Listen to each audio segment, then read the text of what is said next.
All right. Good afternoon, everyone. This is Calvin Butler with the RBBS Logistics Learning Center and the National Dispatchers Network. And tonight is Monday night. And every other Monday night, we have live orientation. So tonight is live orientation. So let's go ahead and get started because every Monday we do have orientation.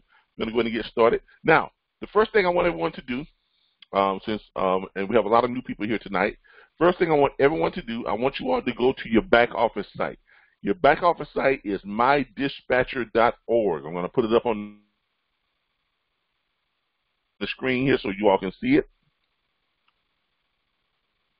Give me a second. Let me check that out to you all. And there it is, coming up right there. And let me start sharing my screen so you all can see everything that I see. All right, there we go. Now, you all should be able to see the National Dispatchers Network, which is at mydispatcher.org. This is where everybody begins. Once you have signed in and you created your username and password and you've been approved and cleared, you should be able to access this site in the back office area. Now, when you first come to this site, here's what's going to happen. The first time you come to the site, and you have to create your username and password. You're not going to be logging in. You're going to be actually creating your you're going to be creating your account. Okay. So when you first come to the site, do not click log in. Click sign up or create your account. And when you create your account, please be sure you must use the same email address you use when you enrolled into our platform. Okay. If you use anything other than the email address you enroll with, you're not going to get approved to access the back office tools and resources, because our site is a very secure and private site. That we have a lot of people attempting to access our site who are not members of our network. So to avoid getting people into our back office and having access to our low board passwords and things of that nature, we have to protect the back office login. So it is a secure login, and you must be approved, and you must be a subscription paying member to access the back office tools and resources. All right. Now, when you get to this area here where it says login, let me go back here and show it to you all. Here, I can log out real quick, and I'll show you all just how it looks. When you get there, you all are going to go. The first thing you all are going to do is you're going to go over here. And we are going to, hold on, let me go back home. Network. All right. Why is it not showing me? There it is. There it is up there. All right. So what you got to do is you're going to go up here to where it says more. Okay. Now, my internet may be working a little bit slow. I don't know why this is, but sometimes it acts up back in my back room, and this is where my office suite is. All right, so your areas are going to be dispatcher tools and resources. Okay, that's where you're going to go to log in. This front area here, where it says home page, this is really just for our branding. This is for individuals who are coming to the site, who are trying to find information about us, or trying to get more information on joining the platform, or they're looking to join the platform. And then after that, you have the Who Are We page. Now, the Who Are We page, these are the pages you all are really going to be concerned with. You all are going to be concerned with the Who Are We page. Why is that? Because that is the page of where you're going to be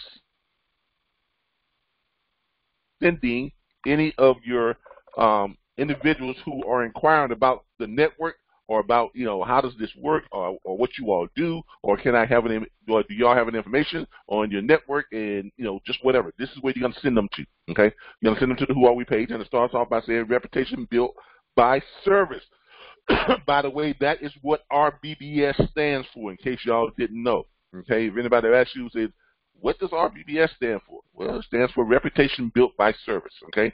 Now, you notice here that there's a contact us page there. When you click that contact us, it's going to take you over to the National Dispatchers Network directory. Now, this is what we have put in place to give you all, instead of giving you all toll-free numbers and an email address.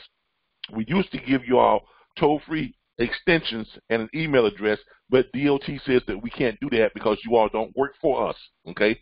And since we are not associated with the actual booking of freight, DOT says that we can't give you all the extensions on our toll-free numbers, or we can't give you a domain email address because you all don't work for us. You all don't work for us. If you are gonna have it, you need to mute your mic. Okay, thank you. Because we can't hear when y'all have y'all mics open like that. All right. So make sure you keep your mics muted if you have a whole lot going on. All right. But this is the area that you all will go to create your profile and your company profiles. Now, this is not your back office site. This is you all's branding site. This is your network directory site. Okay. This is what you all use to brand yourself. Okay.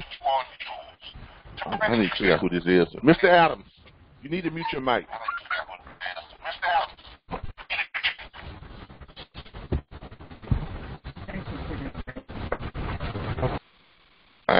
All right, make sure you keep your, hold on here. Let me do this for him because that is very disruptive. All right.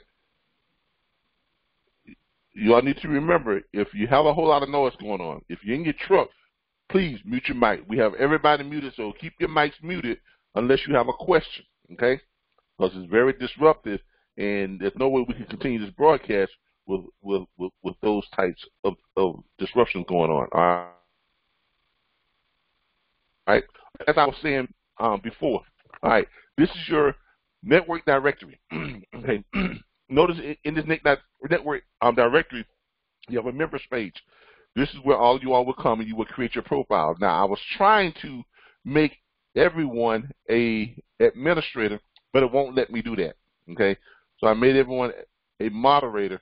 And some people they have figured out how to upload their pictures to their profile, and they can pretty much edit their profiles and add all their information in. Okay, so what you all would want to do is when you come to the site, the first thing you're going to do is you're going to register. When you click register, it's going to take you over, and it's going to have you all to register. You're going to put in your email address. You're going to put in a password.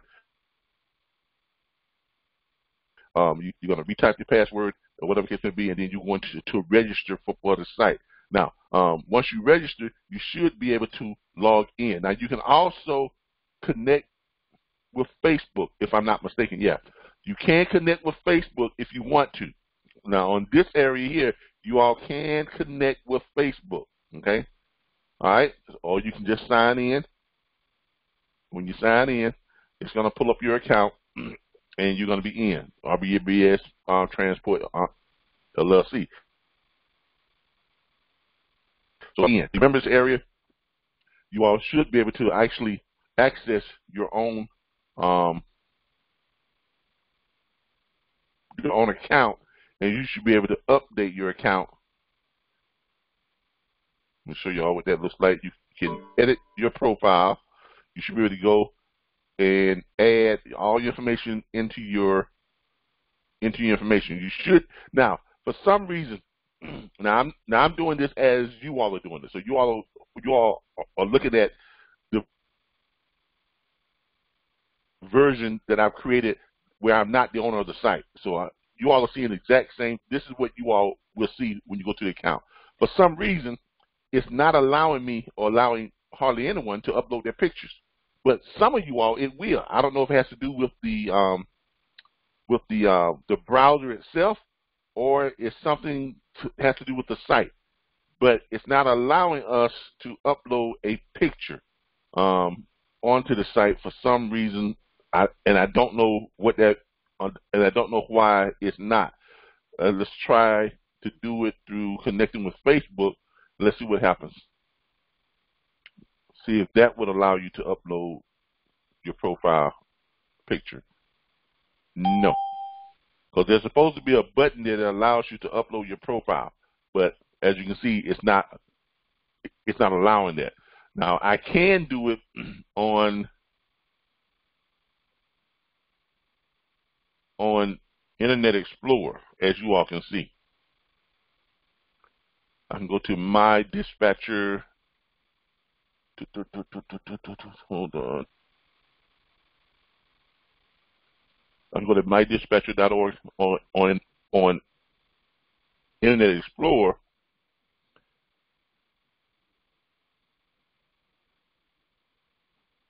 RG.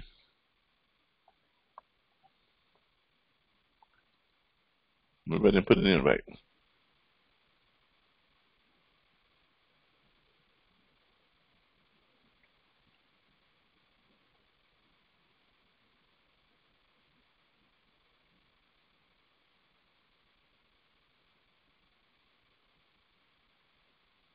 There we go. All right. Now on here, it will allow me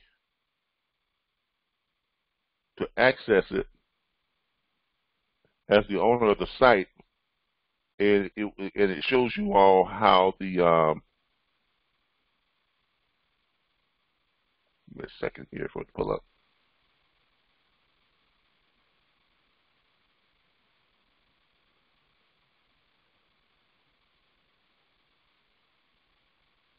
There it is. All right. On here, when it pulls up, it should show you all how your profile should look if you're doing it the right way. Once you sign in,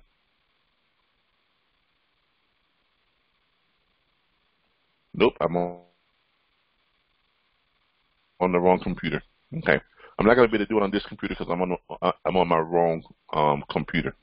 I don't know what other computer allows me to do it, but it's down right now, so I had to go to my alternate computer, and I apologize for that. But when this is done right, when this is done properly, here's what it should look like. It's going to look like this, because someone was able to go in and have it done exactly right, and I'm going to show it to you all how they did it.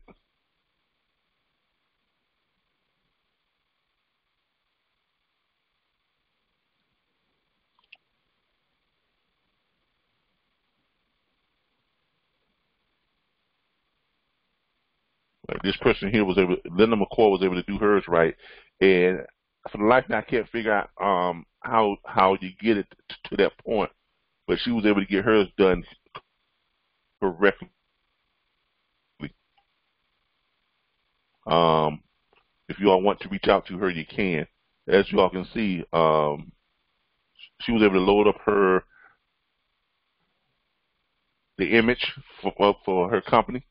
What you all can do, you can go in and you can put in all your information, about who you all are, and tell everyone about your company and things of that nature. Now, you can also create blogs and you can share them, as she has done. You can create blogs and you can share these blogs on other social media sites like Facebook, LinkedIn, Twitter, things of that nature. So you can create all types of branding information, about your company. Now, why is this beneficial to you all? Because here's what we're going to be trying to do. We're going to try and get as many industry professionals as possible to register on this site. Now, to register with the site, you don't have to be a member of our network. Anyone within the industry can register for the site. And we want shippers to register. We want owner-operators. We want freight brokers. We want car dealers. We want anyone who is connected with the industry to register on this site, because we want to create a branding tool, a networking arena where you all can go and you can connect with shippers, you can connect with owner-operators, you can connect with brokers. And if you're able to do that, this will create what's similar to a social network, but for the trucking industry, okay? And you all will be able to connect with each other and share all types of information and literally be able to help each other out, all right? But this is what this site is for, okay? Now, go back to you all's back office site. Now, in your back office site, as you all can see here, when you get to your back office, one of the first things that I want you all to do, I'm going to log back in. One of the first things I want you all to do when you log in is go to your back office tools and resources. Make sure you all log in with your email address and not your Facebook account in your back office site. I'm going to log in real quick. Info.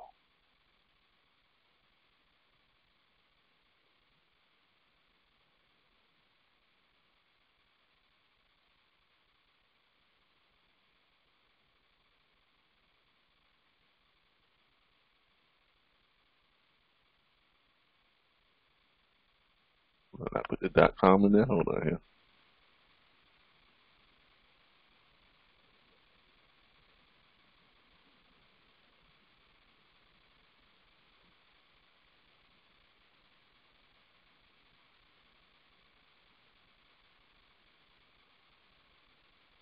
All right. Let's get logged in. All right. Once you log in, you go to your back office site. You're going to go over here to your more area. It's going to put up a drop down. Now, you're only going to be able to access this area if you are logged in. If you do not have a login, you're not going to be able to access any of these areas here, okay? But where you all are going to do most of your work is going to be in Dispatcher Tools and Resources. That's the first place I want you all to go, is to Dispatcher Tools and Resources.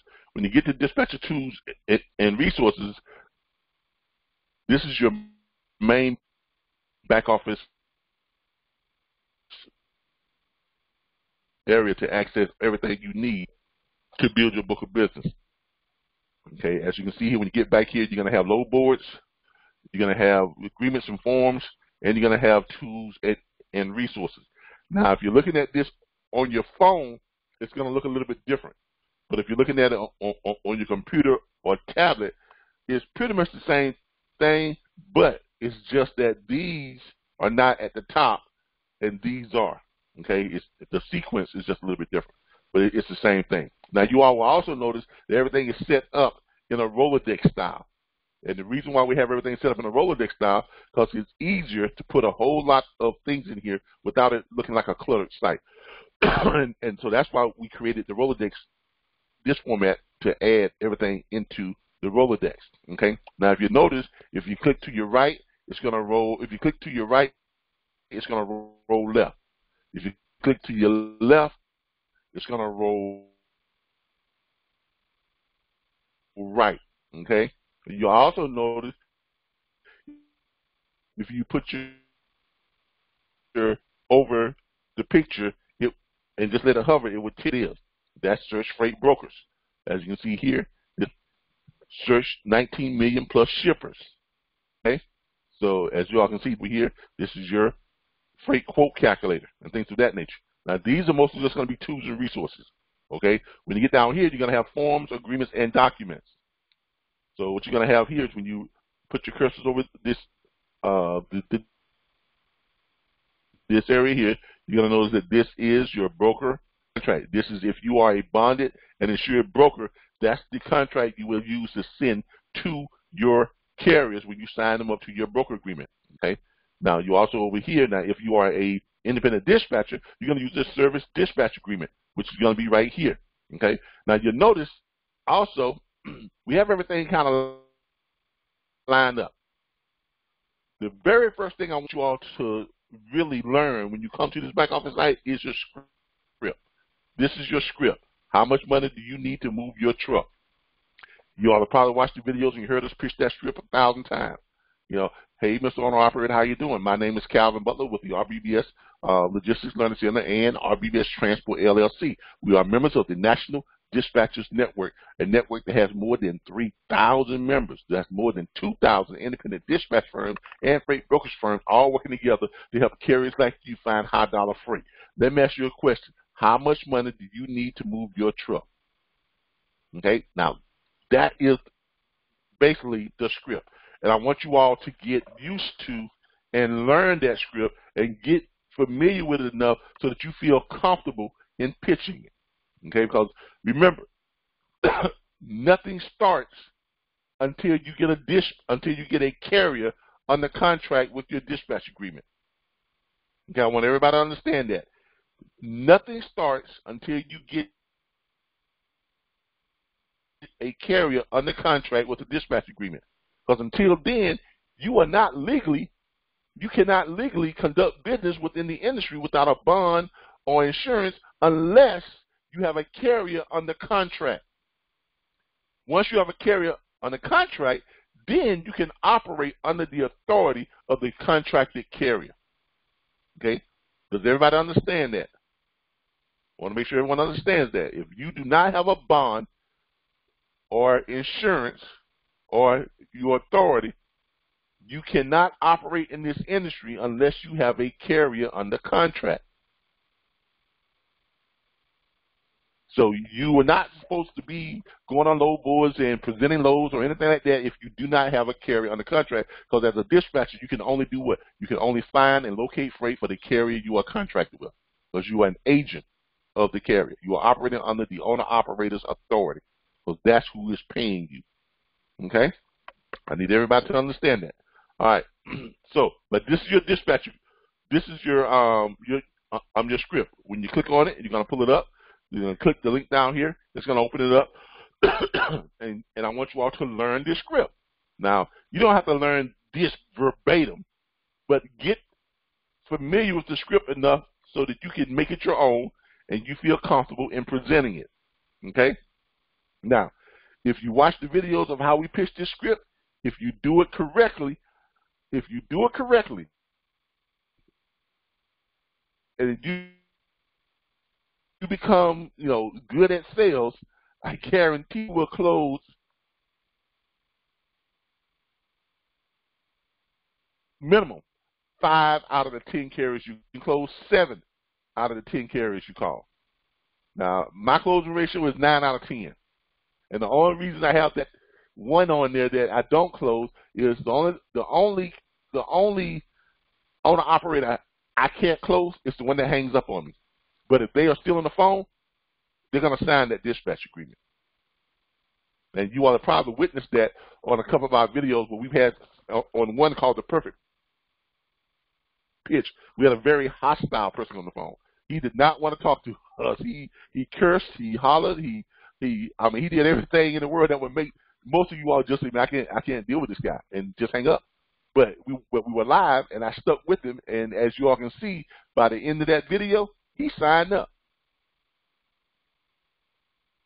Because, look, the only objection, if you learn this script correctly, the only objection you can't overcome is a hang-up. Everything else, if they're still on the phone, you keep selling, period. And I promise you, if you just keep handling and overcoming each objection, they're going to get to a point to where they don't have any choice but to say yes, because it makes perfect sense to them. Well, I don't need no dispatcher because I dispatch my own freight. My wife finds freight for me for free. Sir, I understand. And look, I'm not trying to replace your wife, or I'm not trying to make you look bad. Okay? Because let me ask you a question. Okay, I always go back to, let me ask you a question. If your wife is looking for freight on one morning, she's finding loads that's paying $2.10 a mile, $2.25, and maybe even $2.75. And then you come on and look for freight because you're better at it, and you know exactly what you're doing, and you're finding loads that's paying $2.85, $2.95, and maybe even $3.25 per mile. But then I call you up, and I got loads that's paying $3.75, $4, and $4.50 per mile. Whose loads you going to run that day? His obvious answer is, I'm going to run the highest paying load. Great. That's all we're trying to do. We're just trying to give you another bullet in your weapon against low-paying freight. Where can I send your dispatch agreement to? That's your close. There is literally no objection you cannot overcome with this script. If you learn this script, and you follow the script, you will be successful in signing up carriers. And if you sign up carriers, everything else just falls into place. Okay? But this is where you all are going to find your script, and all the things you need to find are going to be right here. Now, that's the very first thing I want you all to learn is the script. Okay? That is the very first thing that you all must learn is the script. Now, if you'll notice here, if you want to know where to find everything at, we always tell y'all to start with the script. And then if you work your way over, the next thing is going to be your service dispatch agreement. By the way, these are in order to how we want you all to learn them and become familiar with them. The first thing is the script. Right next to it is the service dispatch agreement. Okay? This is very important because this is what makes you legal. Until you have one of these signed by an owner-operator contracting you, you cannot conduct business in this industry without this or a bond or your insurance. So you either got to have one or the other. You either got to be insured,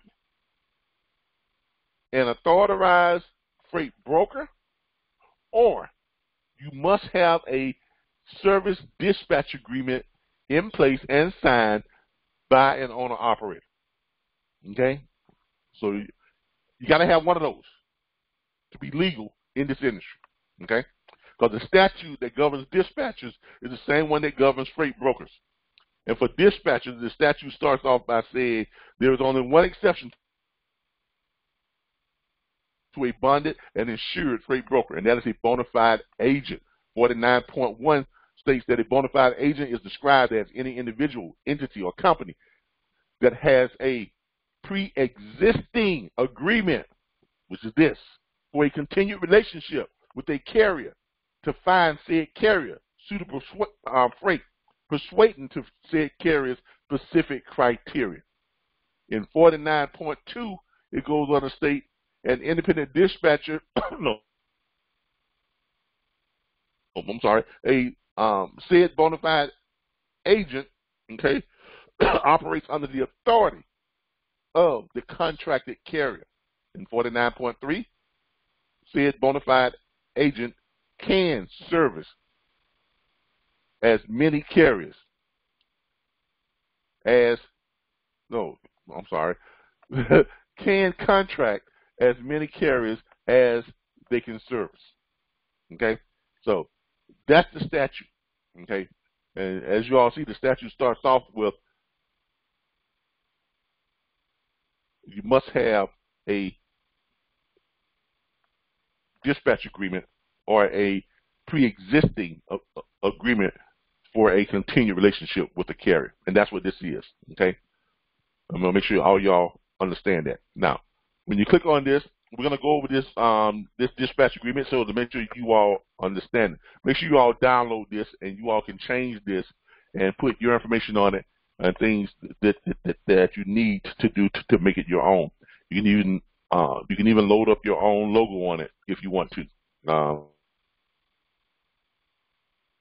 Give it a minute here, it will pull up.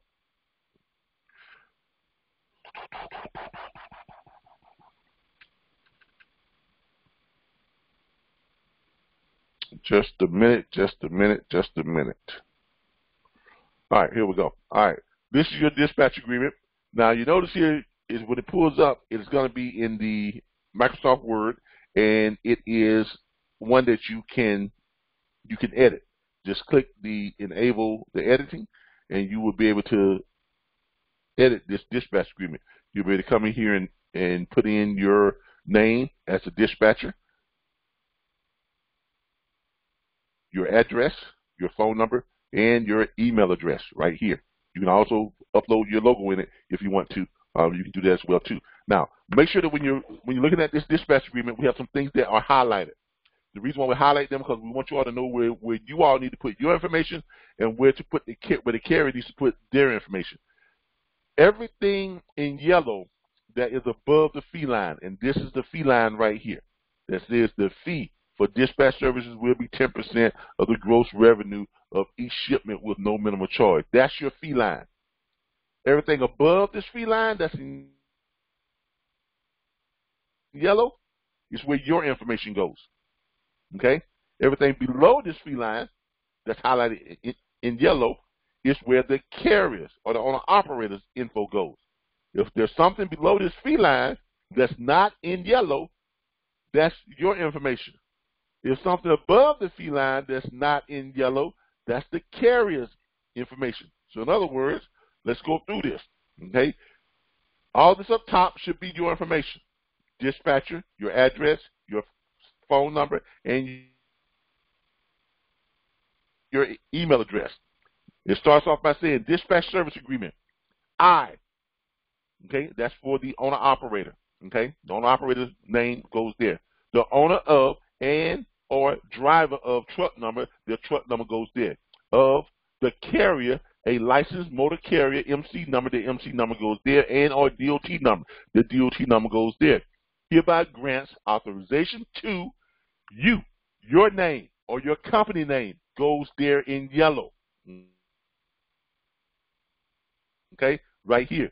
To act as my agent for the sole purpose of searching for and booking shipments, processing all brokerage paperwork, and obtaining certificates of insurance as required in order to expedite shipments and dispatch via telephone, fax, or email for my truck. Unit number, the owner-operator's unit number goes there. License plate number, their license plate number goes there. In the state of whatever state they are operating out of goes there. All billing, invoicing, and collection of revenue from customers, brokers, shippers, consignees, etc. are the sole responsibility of the carrier. If revenue for a shipment or shipments is uncollectible, your name or your company name goes there, will be held harmless, and no penalty or deduction of fees will be made. The carrier agrees to maintain all proper licenses and permits to conduct business as a motor carrier in the area of intended operations. Additionally, carrier agrees to maintain liability and cargo insurance at the amount set forth by the home state of the carrier. Your name or your company name goes here, will be held harmless in the event of any and all claims. The carrier agrees to maintain an account with an internet load board service in the name of the carrier with your name goes here or your company name goes there as the point of contact for dispatching purposes. Now, let's stop here for a second because I know a lot of y'all are asking this question. Why is that clause in there for the carrier to maintain a load board, a dispatch load board? Because that's the carrier's responsibility. You are an agent for the carrier. Now, that's not saying that the carrier's got to pay for all the load boards. No, because we give you all access to more than 100 load boards. So actually, the carrier doesn't need it, but that is put there for this purpose. Let's say you want to get a DAT load board, which we don't give you access to. DAT is very expensive. I mean, it can go up as high as $299 per month. Let's say you got yourself, you sign up 10, 15, or 20 carriers, okay? And you decide that you want to get DAT for whatever reason. I don't see a need in having DAT, but if you want to get DAT, that's fine. You're more than welcome to go out and get it. But let's say you want to get DAT.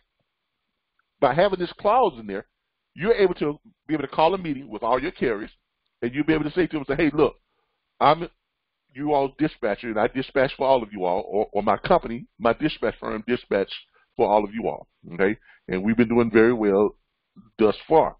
But we have an opportunity to get access to that power, which is the most expensive load board out there, and some say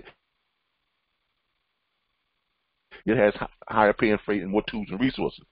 The problem is that costs about $299 per month, okay? But since you all have all signed my dispatch agreement, I can get this for everyone, and each of you will only have to pay $49 per month. Now that y'all see what just happened. So they would pay $49 a month. Then you would go out and you would get that load board in one of the owner operators' name. It doesn't matter which ones you get it under, because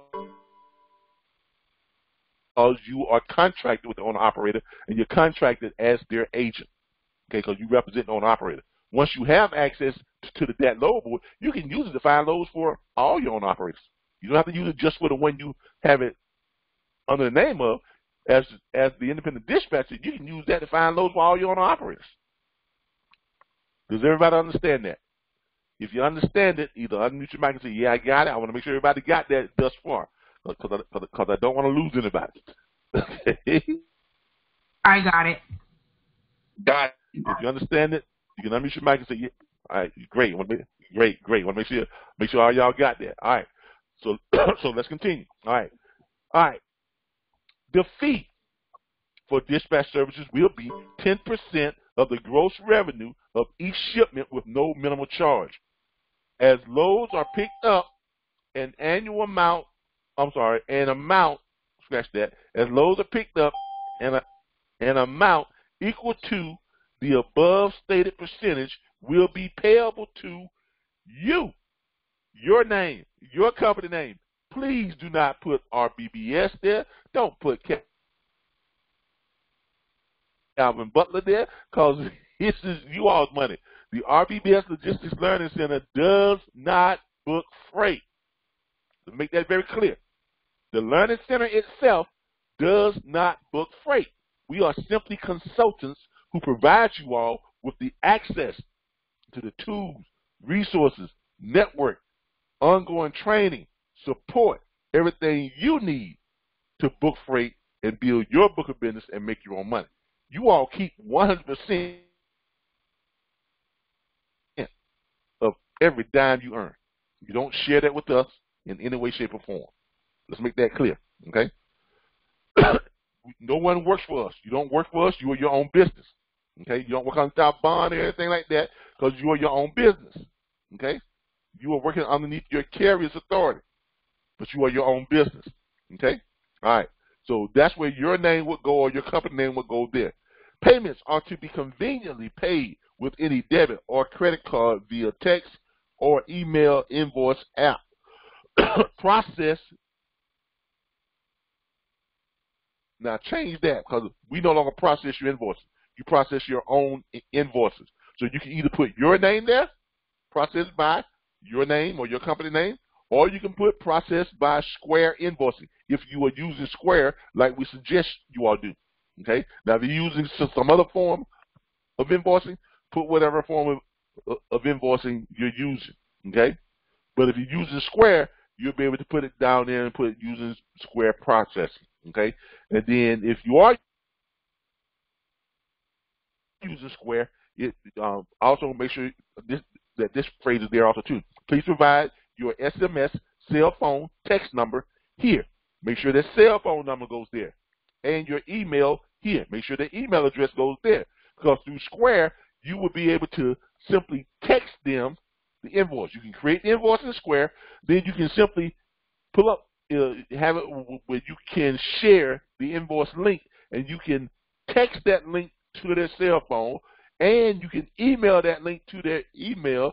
So when they receive the text, all they got to do is click on it and pay you with a debit or credit card, and the money goes right into your account. Easy as pie. The most convenient way to get paid. Trust me, it really is. Okay? All right. Either party has the right to end this agreement without cause at any time with 7 days notice by written request. Upon cancellation, any unused funds remaining in the deposit account will be refunded to the carrier within 2 business days without penalty. By signing below, I fully understand the terms of this agreement. The carrier's company name goes there. Their owner or whoever is authorized, their signature goes there. They date it there, and they print their name there. Down here, the dispatcher name goes here. You date it, and then the dispatcher's signature goes down there. Okay. Now this is already predated. You all can change that. You can leave that date because that's the date that this was drawn up. But you would probably want to change. You can change that date. Okay. But that's your dispatch agreement. Okay. Make sure you all download this and keep a copy of it. Make it your own, and make sure you use this each and every time you contact the carrier and you want them to sign up with your company. But as you all notice, this dispatch agreement is written to protect you all. Okay. That's how it's written. It's written to protect the dispatch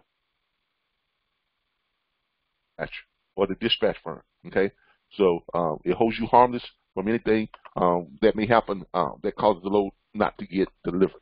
All right. That's the dispatch agreement. Let's move on. Any questions on the dispatch agreement? No questions on the dispatch agreement. All right, let's move on. I have a question. Yes, ma'am. So, I'm sorry, did I miss you say that we do forward this over to the RBBS Logistics email after it's complete? No. Just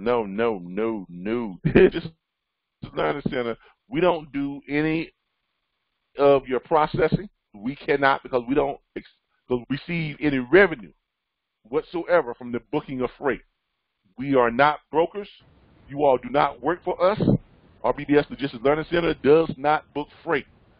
We are simply consultants who provide you all with access to the tools, resources, training, a network, support, everything you need to build your own book of business and process and earn your own money.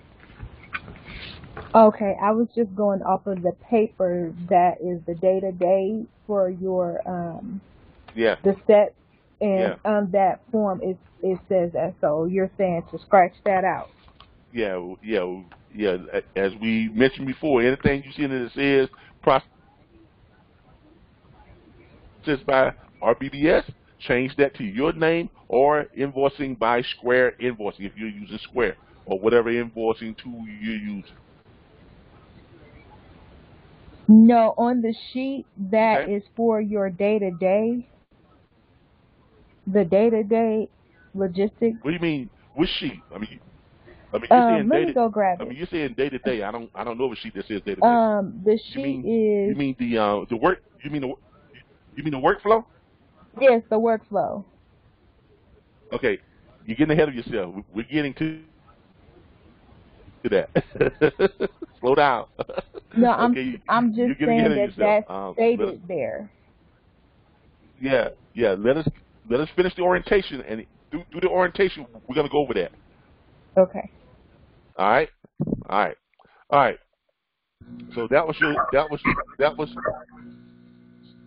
I have a question. Yes, ma'am. Can we make these agreements with cargo van expeditors?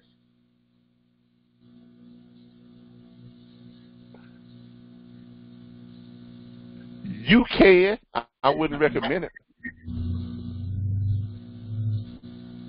Because. What do you mean by cargo vans?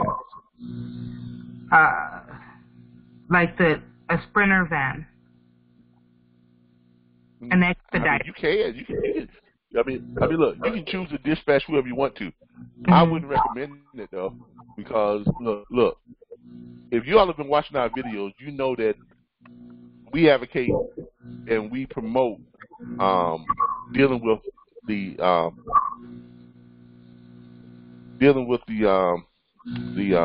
reefers, the dry vans, flatbeds, and the auto haulers.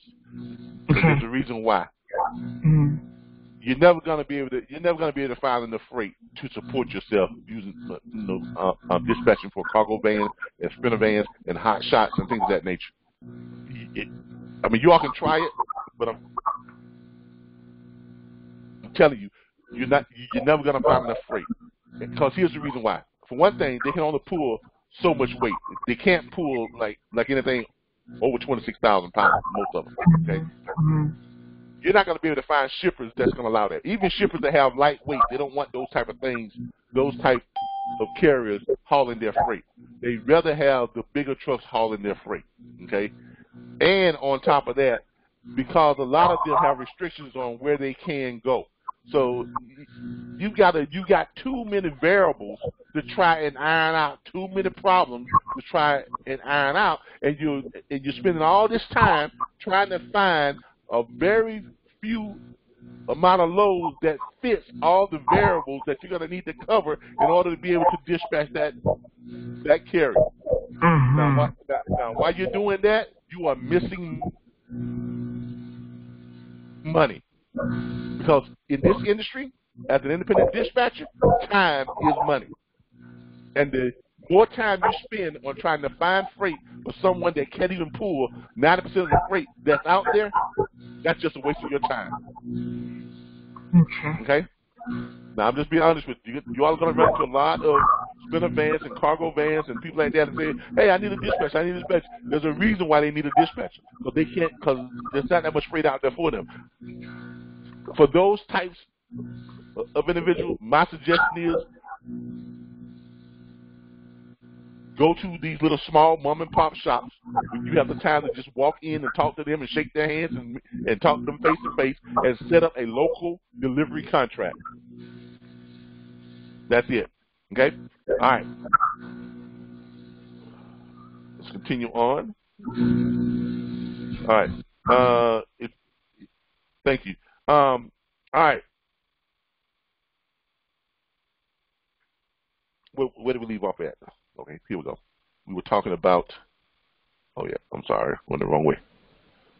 All right, we finished the dispatch agreement. All right, the next thing here is going to be your profile sheet. Now, this is a form that you're going to send along with your dispatch agreement when you call up your carrier and you get the carrier and you pitch the carrier your your script, the pitch. They've agreed to it. They want you to send them a dispatch agreement. You're going to send this form along with your dispatch agreement. This is a carrier profile sheet. The carrier profile sheet is what tells you what the carrier wants, what the carrier needs, okay, money-wise, where they want to go, how much weight they can pull, whole 9 yards, okay? Make sure you all send them a copy of the profile sheet. You can go in and you can edit this profile sheet to something that's more your liking or something that's more, your style. Basically, the profile sheet is basically going to be asking them things like, for loads that run more than 500 miles, how much money do you need to move your truck? What's the cents per mile on that? For loads that run more than 500 miles, I need $2.10 a mile or $2.25 a mile. For loads that run less than 500 miles, how much money do you need to move your truck? For loads that run less than 500 miles, I need $3.15 a mile minimum. Okay? What part of the country you don't want to run in?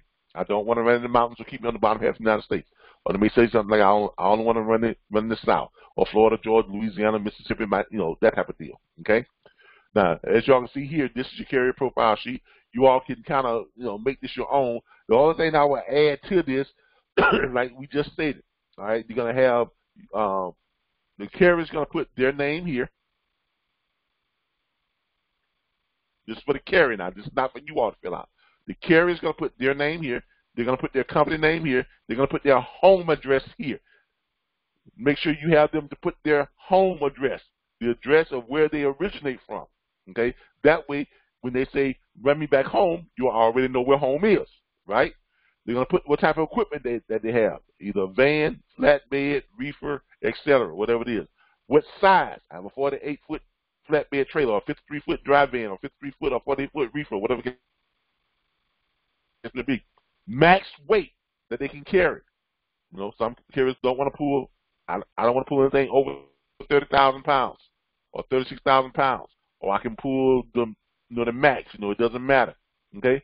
Minimum cost per mile. That's that CPM we was talking about. Now I would change that a little bit and put minimum cost per mile for loads that run more than 500 miles. Okay, and let them put down there what they want to put. 2.25, 2.10, 2.15, whatever the case may be. Okay, then I'll put this again. Minimum cost per mile, right? For loads that that are less than 500 miles. Because carriers have a different criteria for short runs versus long runs. Okay? So they may put short runs, anything under 500 miles, I need $3.10 a mile, $3.15 a mile, $3.75 a mile. Whatever they put there, you want to have them to fill this out. The preferred distance that you want to run. I don't want to run anything more than 800 miles. I like short runs. Keep me under 500 miles. I like really short runs. Find me some freight that's running less than 250 miles, okay, or something like that. What region do you want to run? Let's go to I don't want to run in the south, or keep me in the south. I don't want to run up north. Keep me out of north. I don't want to run in the mountains. Keep me on the flatlands, or keep me on the bottom half of the United States. Right? Then they have other notes and requests. This is for stuff they want to put down there, like I'm a flatbed, but I don't have tarp. So you got to find me loads that don't have tarp, or something like that. Just whatever they want to put down there, they can put the extra stuff down there. Any other things that they need or criteria that they need. This is a very important form. Why? Because this is what's going to cut a lot of your time on finding what they need. Instead of you calling them up every morning and asking them all these questions, the only thing you got to call them up for is where you at. Why? Because everything else you already got. Okay? Once they fill out this profile sheet, this should be stored in your email file under the folder of that carrier's name. That is a great way to keep track of all your carriers and to compartmentalize them. If you have, because in every email, you have these folders you can create. You can create as many folders as you want. You can put a category, you can put a subcategory, or you can put a heading or subheading, all the type of stuff you can put in the folders of your email. So under flatbedders, you can put all your flatbed carriers and put them in. Each folder can be the name of a flatbed carrier. When you pull up that folder, you can have all these documents in that folder for that carrier. Their carrier profile, their signed dispatch agreement, all that stuff should be in their folder. So in the morning when you go to look them up, you pull up the flatbedders, or pull up the dry vanners, or pull up the reefers, and you click on Jerry Refrigerated Trucker, or CJ's he's a flatbed, or Dave Johnson's trucking, who's a dry van. You pull them up and you click on Dave Johnson. It's going to pull up him, and you're going to have in that file folder. You're going to have what? You're going to be able to access and pull up what? Their carrier profile, the dispatch agreement. The carrier profile is going to tell you everything you need to know. It's going to tell you who they are, what their home state is, or their home city. It's going to have what type of equipment that they have, so you know what to search for. On the load board, it's going to give you the size. It's going to have their weight requirements, so you know when you see stuff that's over 36,000 pounds, and this carrier says, I don't want to run anything over 36,000 pounds, that load won't fit for them. You're going to have their cost per mile, so you know what kind of money they're looking for, so you'll be able to go up here to your straight dispatch, and you'll be able to put in the amount of money you want to put in that you're looking for, and you can change your highlight color to whatever color you want to highlight to. Hit save. So now when you go to search the load boards, it's going to do what? It's going to highlight all the loads that's paying what? $3 per mile or better. You see what I'm saying? So now the only thing you all have to do when you call that carrier up is what? Where you at? Matter of fact, you don't even have to call them. You can send them a text. Why? Because you got what? Their cell phone number. Because that's on your what? Dispatch agreement. That's why we have you all to have them to put their cell phone number whenever they put their numbers in. So you all can just send that carrier a text, WYA, where you at? You text back, Dallas, Texas. All right? You already know what he wants. You know where he don't want to go. You know what kind of weight he wants. You know what kind of money he wants. So then you got to text back, I'll hit you back in 3 minutes with some loads. Bam. And just go find what he wants and present them to him. Let him choose one. Call the broker up. Make the arrangements. He goes pick up and drop the load. When he drops, he sends you the BOL. You got to send that BOL back up to the broker, along with what? His invoice. Broker's going to send it over to his what? Factory company. A day and a half later, you're going to call the broker back. Mr. Broker, I'm calling to check the status of my carrier's pay. Broker's going to tell you the carrier got paid yesterday, or the carrier's getting paid today, or the carrier's scheduled to be paid tomorrow. You're going to go to your Square account. You're going to create the invoice. You're going to shoot the carrier the invoice. Mr. Carrier, this is the invoice. You owe me X amount of money. You're not going to say it like that, but if you follow the invoice, it gives you a nice professional way of presenting that invoice. You're going to text that invoice to him, and you're going to email that invoice to him. Carrier's going to click on it. He's going to see the attached signed dispatch agreement that he signed. He's going to see the confirmation rate sheet that he signed. He's going to see the BOL that he signed. Why? Because you're going to attach all that to your what? Invoice. Carrier's going to look at it and say, well, I better pay them because they got everything they need to take me to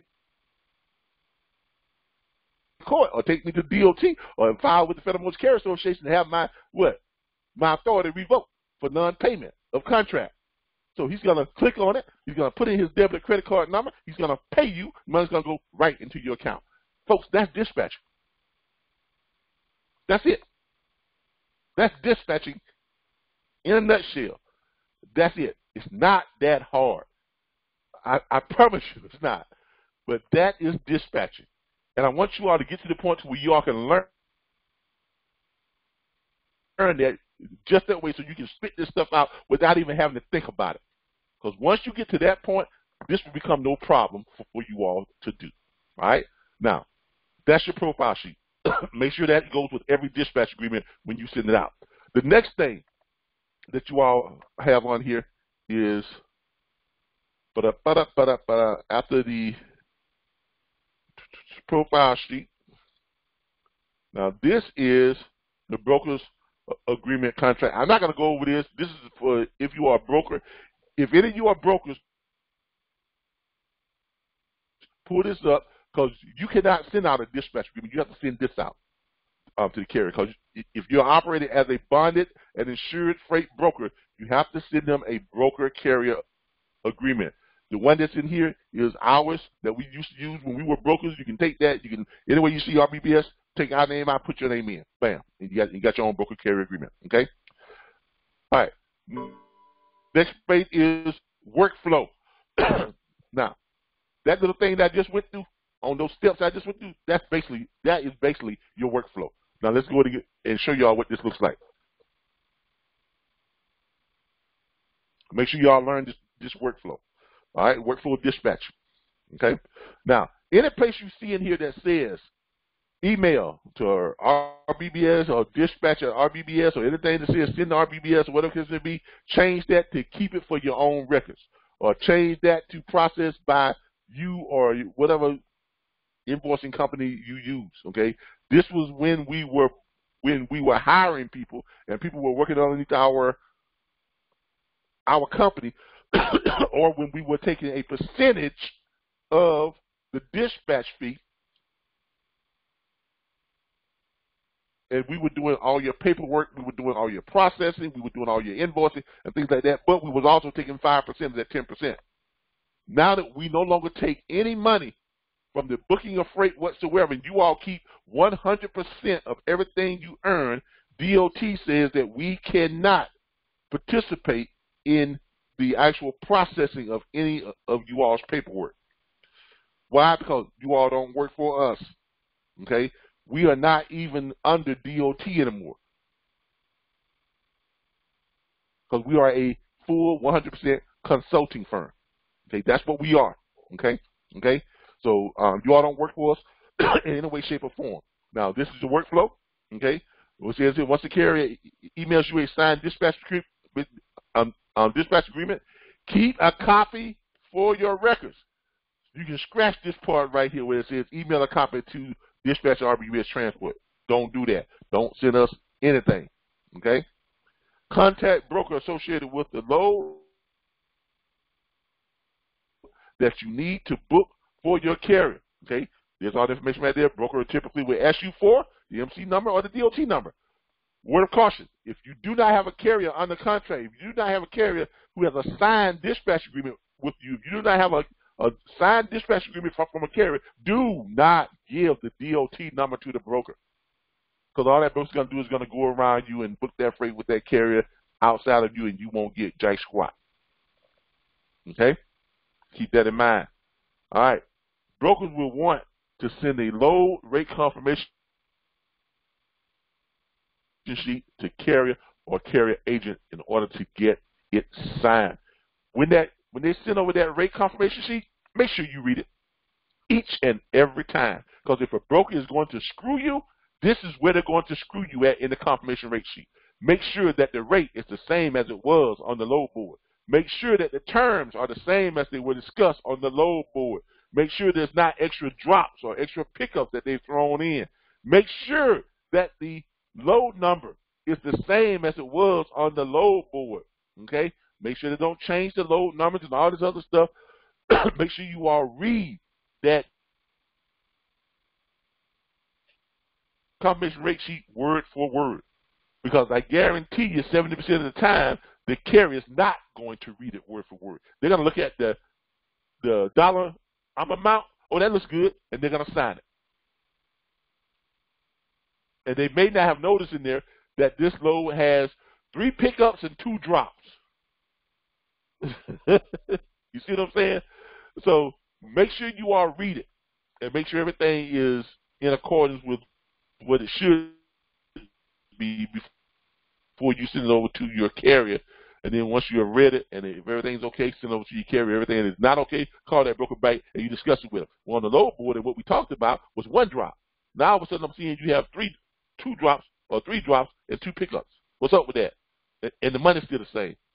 If that's the case, we should be getting what? Instead of this being a $2,500 run, this should be $2,500 plus what? $500 or $750 for each stop we make, for each drop, and for each pickup. On top of that $2,500, you see what I'm saying? Renegotiate that if that's the case. Don't let them get over on you, okay? Because if they're gonna screw you, this is where they're gonna screw you at, okay? It's gonna be on that rate confirmation sheet, okay? All right. Once the load and rate confirmation sheet is signed, send back to the broker. So you're going to get the rate confirmation sheet. You're going to send it over to what? The carrier. Carrier's going to sign it, send it back to you. Okay? It says here, it says email it to the broker and CC. Don't CC us. We don't want it. Okay? Because we don't have anything to do with processing your paperwork. So you can just scratch that out and you keep that for yourself. All right? Try to follow load by calling driver once he or she arrives at pickup location. Now that's optional. You can do that, if you want to. Most drivers, if they're owner operator, they've been doing this for a while, so they don't need to be babysit. You don't need to babysit them. If you want to do it just to make yourself feel more secure, do so. Okay. Also, let them know if there's any issues to contact you. Now, this you do want to do.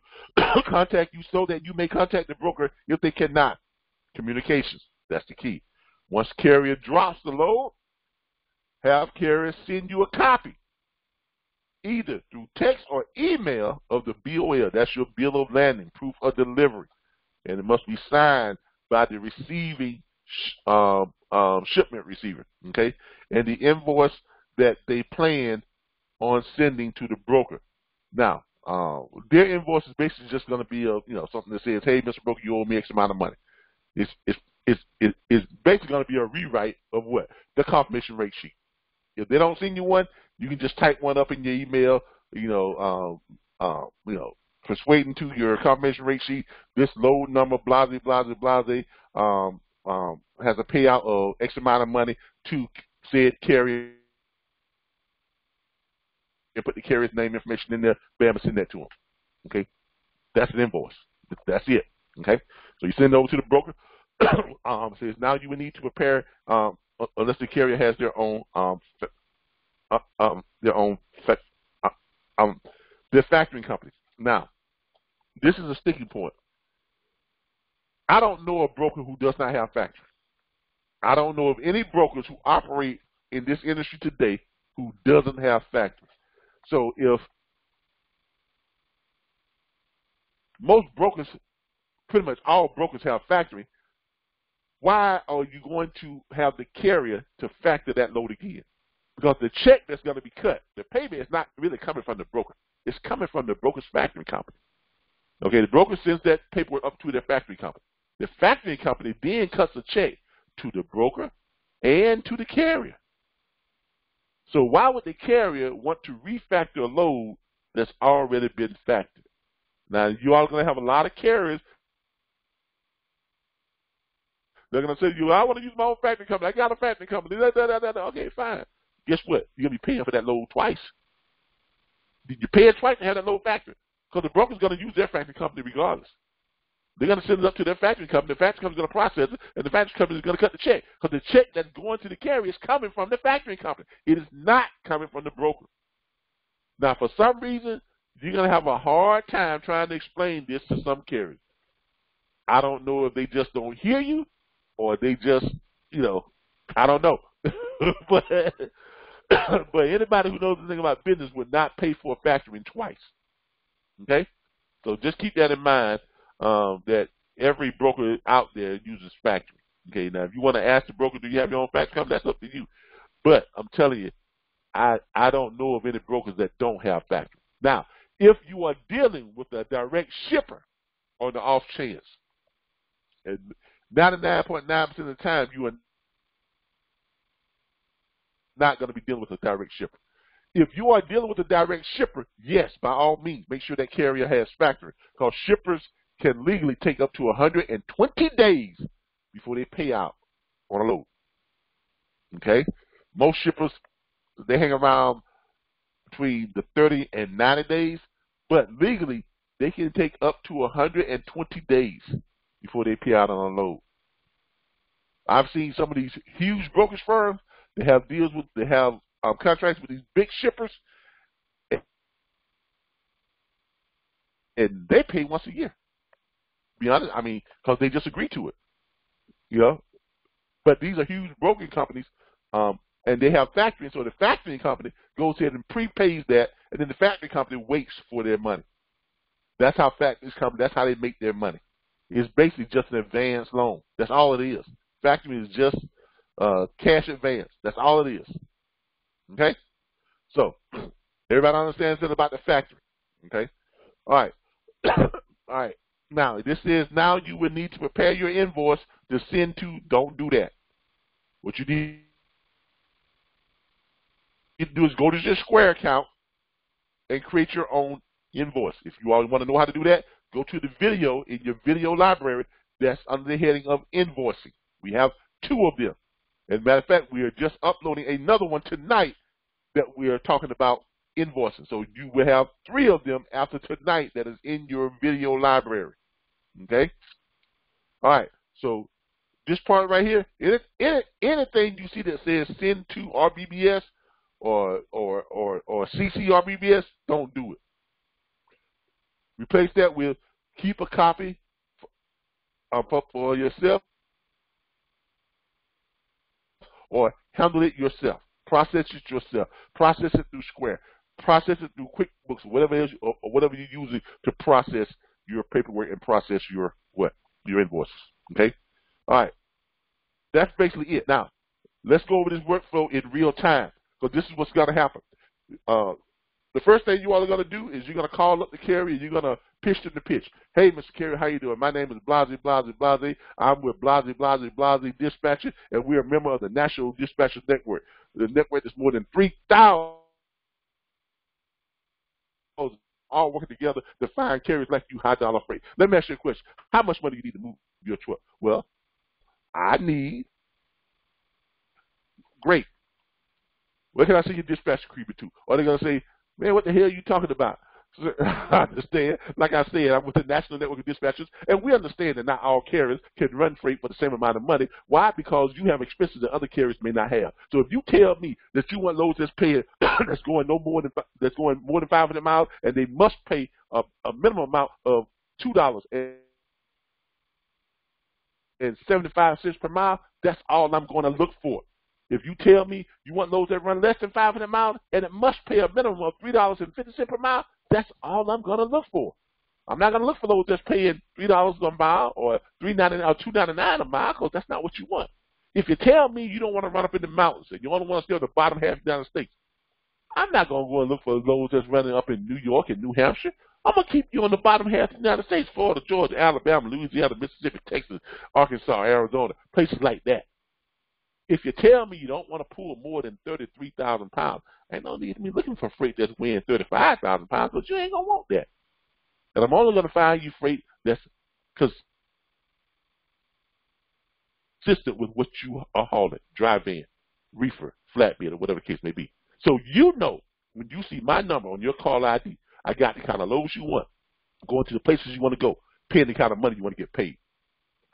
How's that sound to you? That's the pitch. Now, if you pitch that right, and the way it should be pitched, you won't have any problem with getting 7 out of 10 carriers saying, man, I like that. Go ahead and shoot me over your dispatch agreement. What's your email address? Your email address, you're going to send them that dispatch agreement, and you're going to send them what? The profile sheet. You're going to explain to them on the phone, I'm sending you the dispatch agreement, and I'm sending you the profile sheet. Or that profile sheet, very important. Make sure you fill it out, because that's what lets me know what you want and how you want to run. Okay? And that's what's going to keep me on track with finding the freight in the amount of money you want and the way you want it. All right? Great. Now, once you get that back, now, I'm going to tell you this right up front. If you get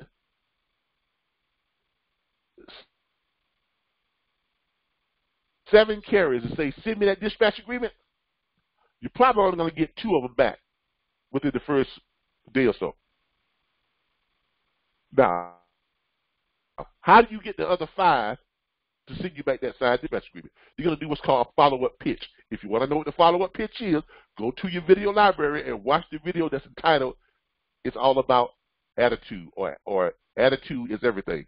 Okay, you'll see it. It'll say attitude right there on the video. Watch that video, because that follow-up pitch that you're going to do a day and a half later, you're not going to wait longer than a day and a half later. If you don't get that dispatch agreement back by the end of that day or by the next morning, guess what? You call them up and you doing your follow-up pitch. Hey, John, where's my dispatch agreement? I mean, you do remember, man, who is this? Man, you mean who this is? This Calvin. Remember, you told me you wanted to make some money. Now, you want to make money or not, John? Notice there's a lot of attitude in that follow-up pitch. John, you told me you needed $3.10 a mile. Look, man, I got a load sitting here, I'm looking at right now, that's paying that and more. Oh, really? What kind of loads you got? Well, John, I can't share that with you until I get a dispatch agreement, because that's illegal for me to do it if I don't have a dispatch agreement. As a matter of fact, where you at right now?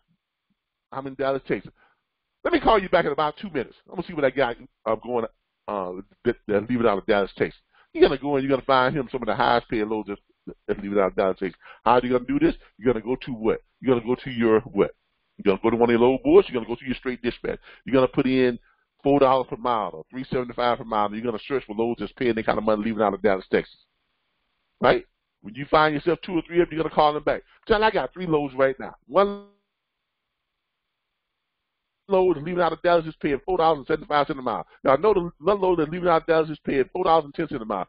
I got a load that's leaving out of Dallas that's paying $7.97 a mile. Well, shoot, where they going? John, get me a dispatch agreement. I can share all that with you. You see what I'm talking about? That's how your follow-up pitch is going to go. Why? Because it is designed to create a sense of urgency, to get them out of their status of complacentness and get them moving the ball on getting that dispatch agreement back to you so that you can go to work for them. Okay? So, after you got that dispatch agreement back and everything, you got the profile sheet back, then next thing you're going to do is what? You're going to look at the profile sheet, you're going to see that they're in Dallas or they're in Houston or wherever they're at. You're going to go to the load boards, you're going to find them a load. When you find them loads that fits their criteria, you're going to call them back, you're going to present 3 or 4 loads that fit or exceed their criteria. They're going to choose one. When they choose a load, you're going to contact the broker that posted that load. You're going to say, hey, Mr. Broker, I'm calling to let you know I got a carrier that wants load number, blase, blase, blase. Broker's going to see what's their DOT number. You're going to share the DOT number with them. Why? Because you have them on a signed contract. You get that broker the DOT number, and it's going to take him about 20 to 30 seconds. He's going to run the DOT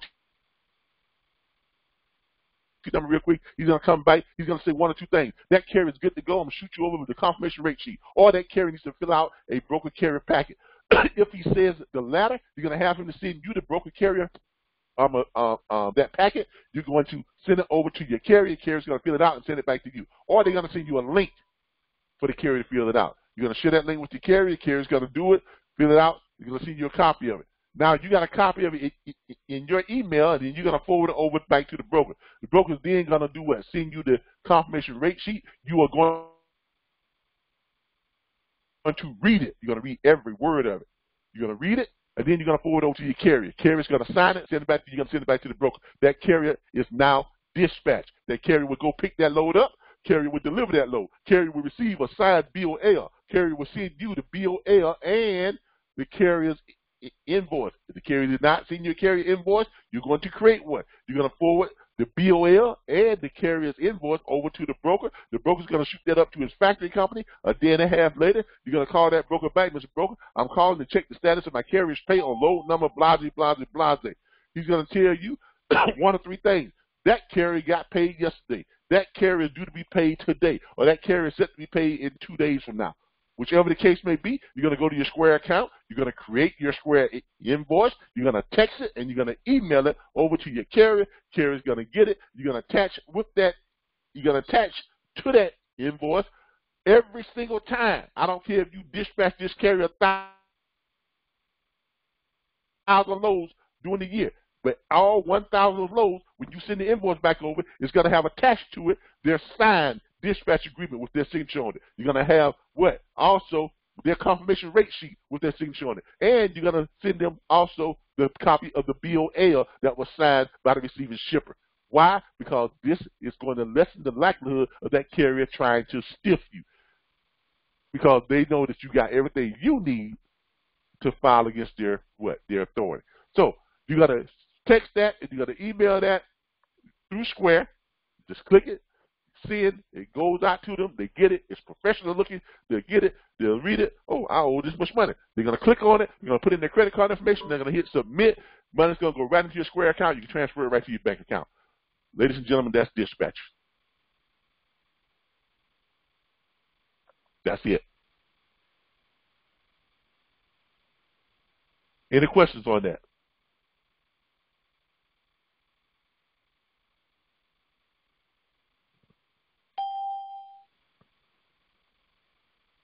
No questions on that? Okay. But that's dispatch. Okay. Now, once you all get to the point to where you all can, somebody said they have no sound. Linda McCoy, you still don't have any sound? Linda McCoy says, awesome meeting. Thank you so much. But that's dispatching. That's it. Okay. There's nothing else to it. And this is not that hard. It really is not that hard. It is very, very simple. Now, before we go tonight, make sure you all go through your workflow.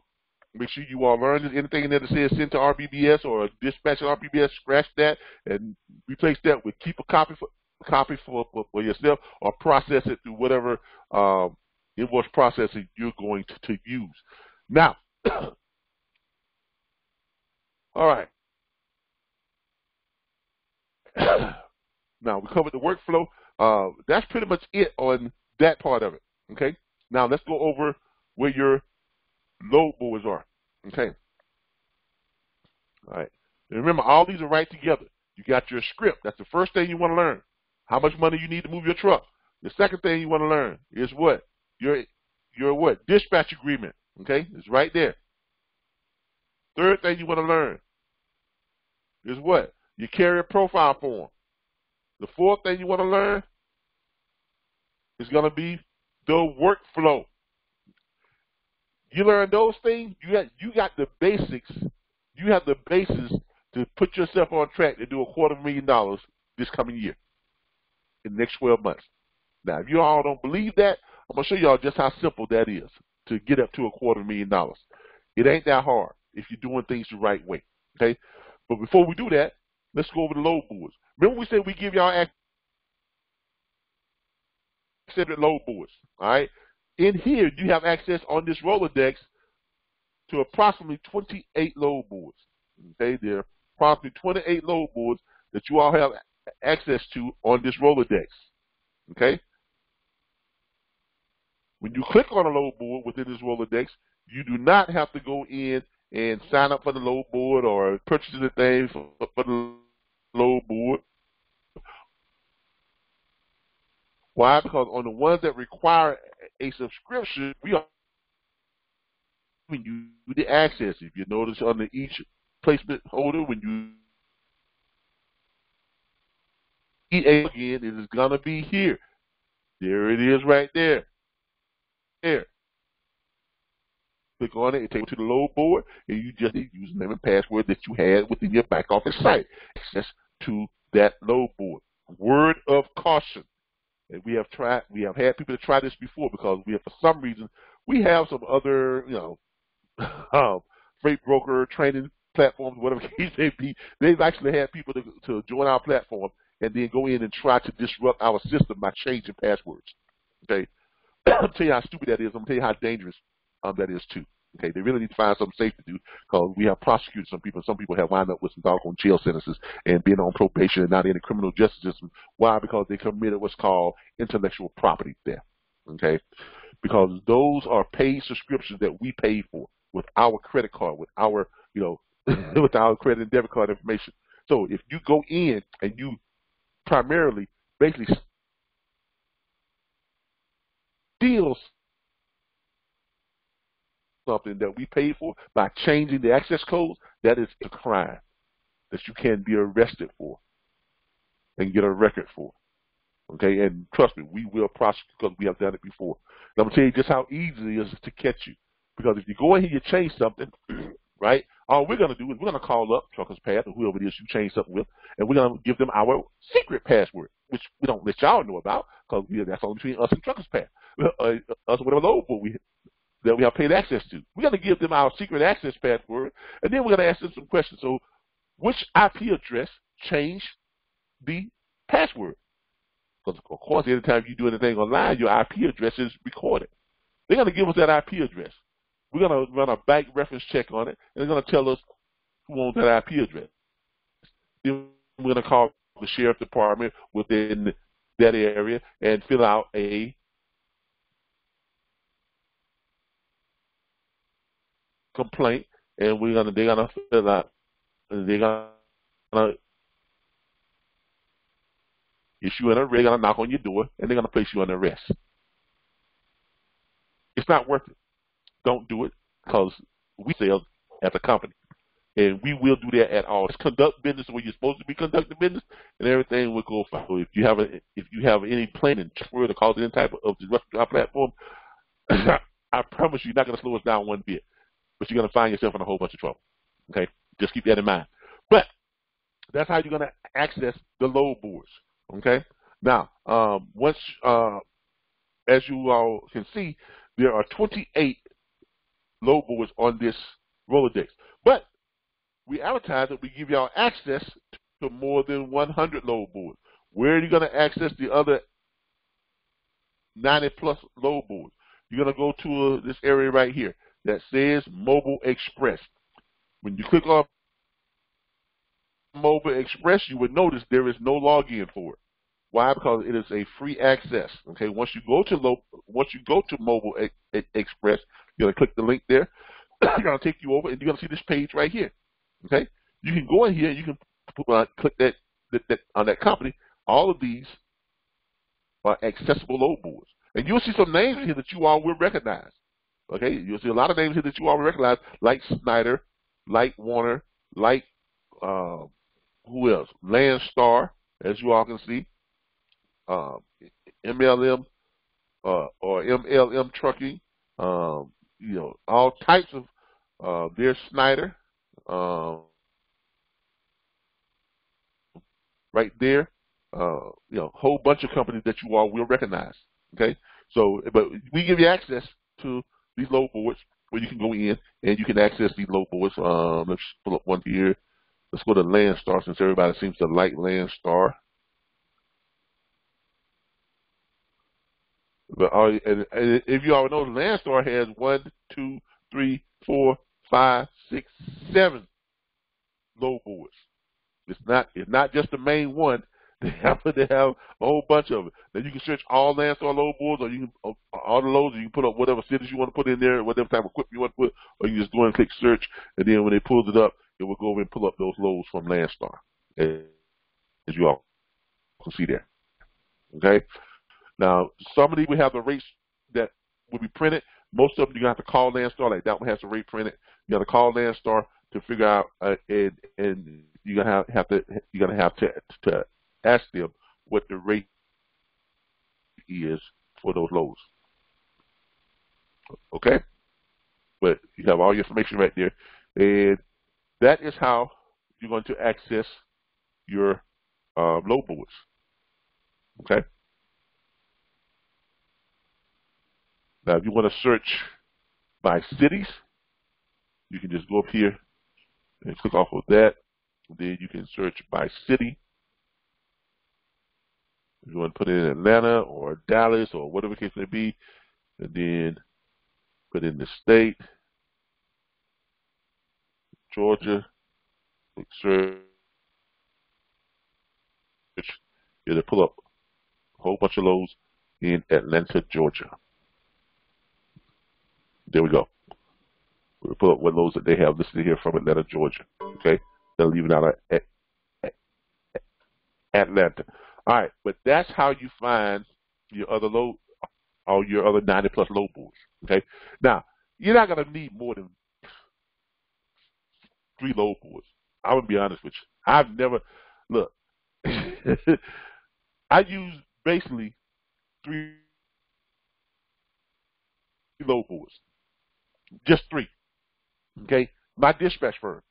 We have a lot of dedicated freight, but for the companies that we don't have the dedicated freight for, we use 3 load boards. Really, we only use 2. One is lane hunting, and lane hunting is not really a load board. It's just a way to see what the lanes are paying and things of that nature. I use truckless path, and I use direct freight. That's it. Okay? It never had a problem with finding loads. And to give you an idea of what we're talking about, direct freight and truckless path. I actually like direct freight more than I like any other load board. I like truckless path too, but I really like direct freight. And I'm going to tell you why. This is the freight. I'm going to show y'all what I'm talking about. And here are some of the reasons why I like direct freight. Because of different things you can do. I like truckless path too because you can locate trucks on there. You can find trucks that have marked themselves empty and they're ready for a load. But I like direct freight because I go straight to the load map. I go to the load map, and you notice the load map tells you how many loads are active in each state. So you can kind of get a heads up if you're going to have a problem with finding loads within a certain state. You understand? And so if you got a carrier in Texas, you know you shouldn't have any problem with finding loads. You got over what? 1,800 loads leaving out of Texas. Right? Even in Florida right now, you got over 655 loads leaving out of Florida. And that's a lot for Florida. Because y'all know it's hard, when you come to Florida, it's hard to get out of Florida. But you can stay in Florida and make all the money you want to make. Okay? So you can kind of preview each state before you go, tramping around in there and get stuck. Like you say, you want to click on Texas, and all you do is just click the state of Texas, and it pulls up the state of Texas, and then it pulls up all the loads. Now, remember, up here we got this straight dispatch. This is a good time for us to go over this straight dispatch. Now, straight dispatch is a software and an access key that was developed by one of our members, Mr. Khaled Ha, is how he pronounced it. Okay, it's Khaled. Last name is Haj. Khaled Ha. Mr. Ha came to our platform, didn't know anything about trucking, didn't know anything about booking freight, didn't know anything about logistics. It just something that never crossed his mind. But he saw our video on YouTube, and he decided that this looked like something that could help him to quit his 2 jobs, his 2 full-time jobs, and earn a decent living. So he called us up and he signed up. The very first week, this is someone who had never been in trucking. The very first week, and here's why I like people who've never been in the industry who are brand new to this, because they don't know enough not to listen to what we tell them to do. They just do it, and they make money. They don't, they don't fight the process. You see what I'm saying? So, but Mr. Ha came in very first week. He did exactly what we told him to do. He went out and he signed up 7 carriers his first week. Right? So then he followed what we told him to do, and he was booking 4 loads per week per carrier. Right? He was averaging let's put this on the numbers here. Let's go to the calculator.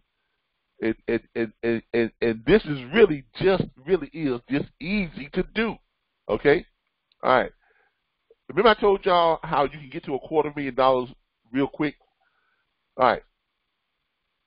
He signed up 7 carriers. Okay? And he was booking 4 loads per carrier per week. Averaging $1,300 to $1,500, $13 to $1,800 in the load fees. Realistically speaking, you're going to average about $1,500. Somewhere around $1,450, $1,425. Let's just say $1,500 is what you're going to average on your load fees. Some load fees are going to be less. Some load fees are going to be higher. But you're going to average out around that right there, $1,500, which means your cut, if you're doing the 10% of the load fee, is going to be what? $150, right? So if you're averaging $1,500 on your load fees, okay, averaged out, that's $150 to you. 150 times 4, because you're going to be able to find 4 loads per week. That's about all you're going to be able to do per each carrier because of the hours of service, okay? Unless you're running short runs, okay? That's a different story. But on average, that's what you're going to be looking at, $600 per week per carrier, all right? Now, let's say that you are lazy and you are not good at closing. So let's say you are lazy as hell and you only want to make 10 phone calls a day. You're not going to do what we suggest, make 50 calls a day to carriers and pitch 50 carriers each day. You lazy. I'm just lazy, okay? I don't want to make 10 calls a day. And on top of being lazy, I'm not good at this. I'm incompetent. I'm not a good closer. I can't sell with Jack. So I only have a 10% closing ratio, which means I'm only closing 1 out of 10 calls that I make. Okay? So if you're lazy and you don't know, and you're not good at this, okay? You're lazy and you're not good at it. You're only making 10 calls a day. You're only closing 1 a day.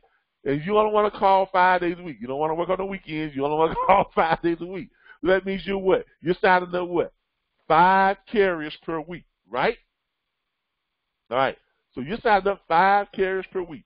And you're finding them 4 loads per week each. Each carrier, you find them 4 loads. 1 carrier, 4 loads, $1,500 average, $150 a load, $600 a week. Multiply that times 5. What did you got, people? Your first week, your second week, because you took your first week, it took you a week to find them 5, right? So that next week when you're booking them freight, you earn yourself $3,000 a week. Now, the second week, you make what? 10 calls a day, 5 days a week. You're closing 1, right? So you're adding 5 more, right? Right? Everybody still with me?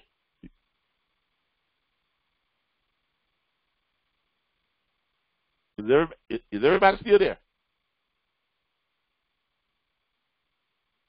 I'm with you. All right, there we go. So the next week, you're adding 5 more, right? So that's going to be plus what? Another $3,000, right? You're looking at $6,000 by your second week of business or your third week of business, whatever the case may be. If you're doing what you're supposed to be doing. Then the next week, you're adding what? 5 more. So you're looking at another $3,000. Right? Looking at $9,000 per week, by the way, y'all. It's not a month, it's per week. Then the last week of the month, you add what? 5 more. So you're looking at another what? $3,000. Now you're looking at what? $12,000 per week. 52 weeks in a year.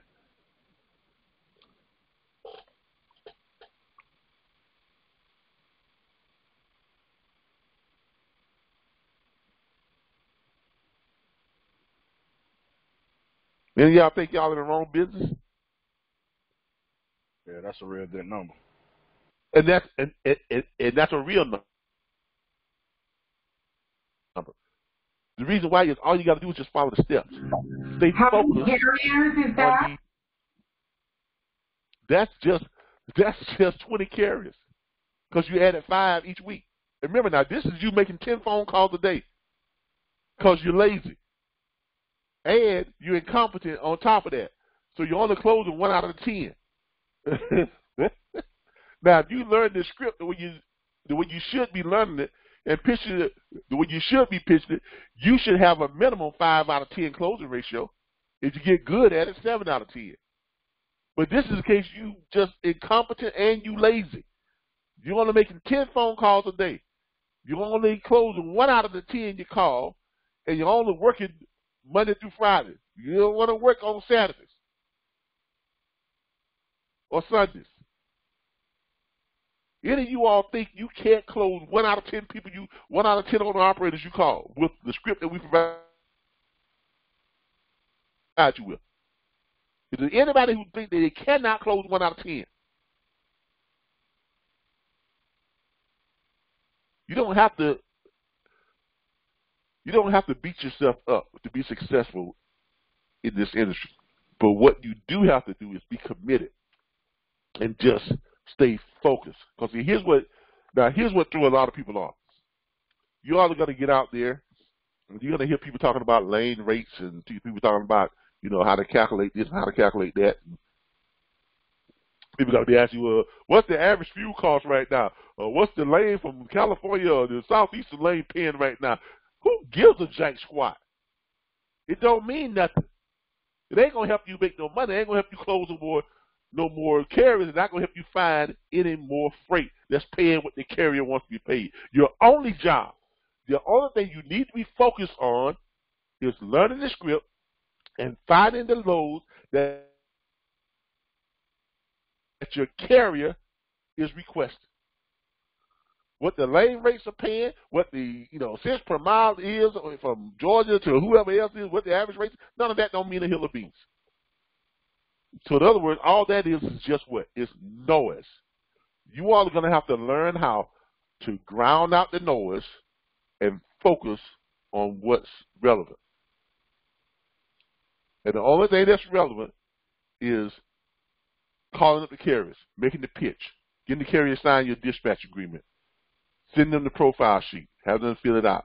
When they send it back, you go to the load boards, you do what? You search for the loads that they are looking for. You find those loads, you present them to the carrier, they choose one, you send it over to the freight broker, the broker sends you the confirmation rate sheet, and you get that carrier dispatched, you get that BOL back after that load is delivered, you send that along with the invoice up to the broker forwards that over to the factory company. A day and a half later, you call the broker back. The broker, I'm calling to check the status of my carrier's pay or load number, whatever it is. You get that back, you process the invoice, you send the invoice over to your carrier, and you get paid. And you do it all over again.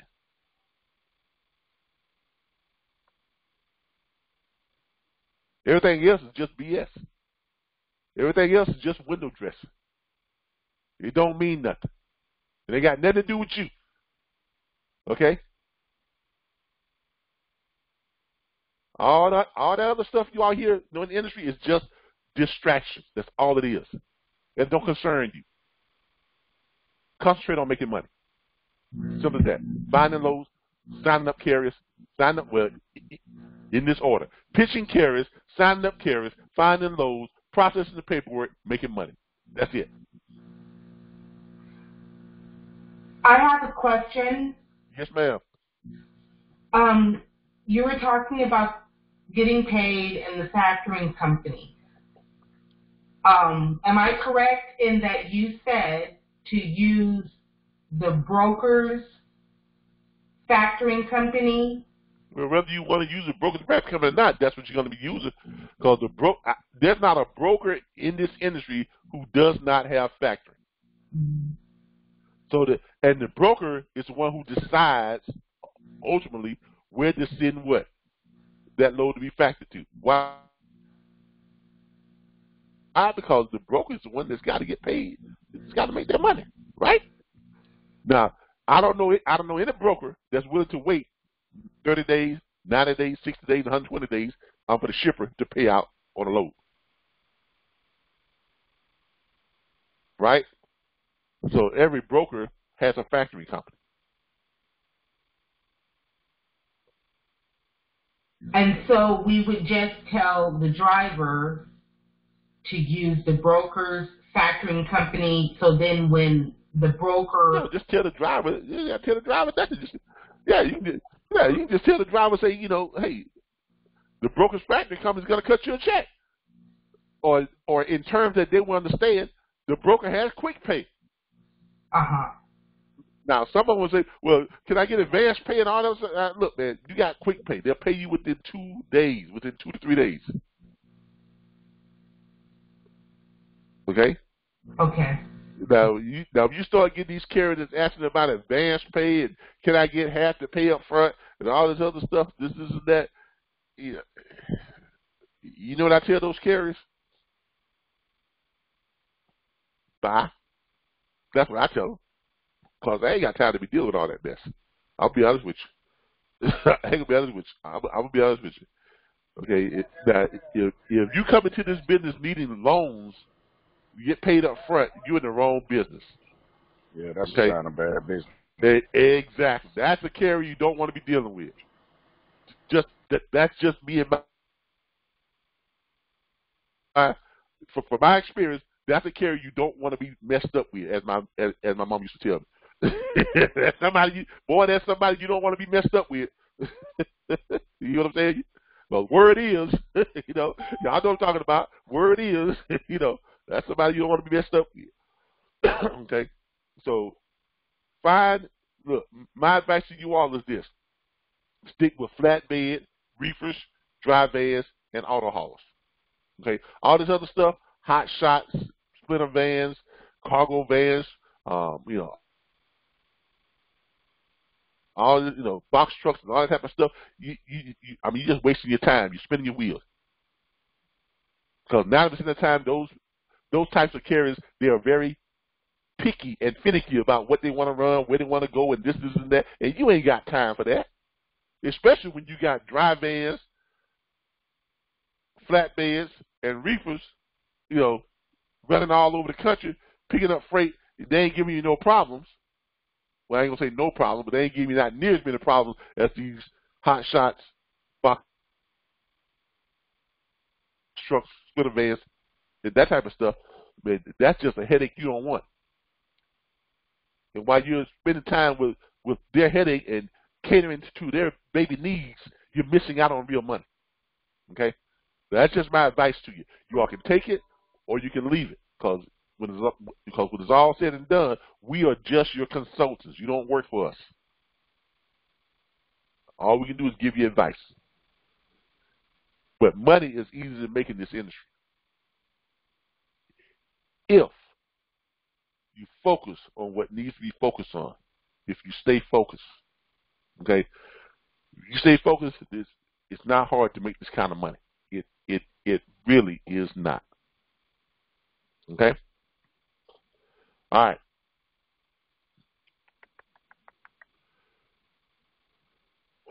Where were we? All right. All right. Now, we were talking about this straight dispatch. Now, with straight dispatch, once you load this up, now you all don't have to get this, but I strongly recommend you all get this. Now, this will cost you outside of us because this is not our product. This is Mr. Khalid Haas. This is his product, Straight Dispatch LLC. But he allows us to access it at a greatly discounted rate. He normally charges about $29, anywhere from $14.99 to $29.99 to access, and that's per month, to access this software and to get your license key. But for our members, if you are a member of our platform, each one of you received a members link to go into.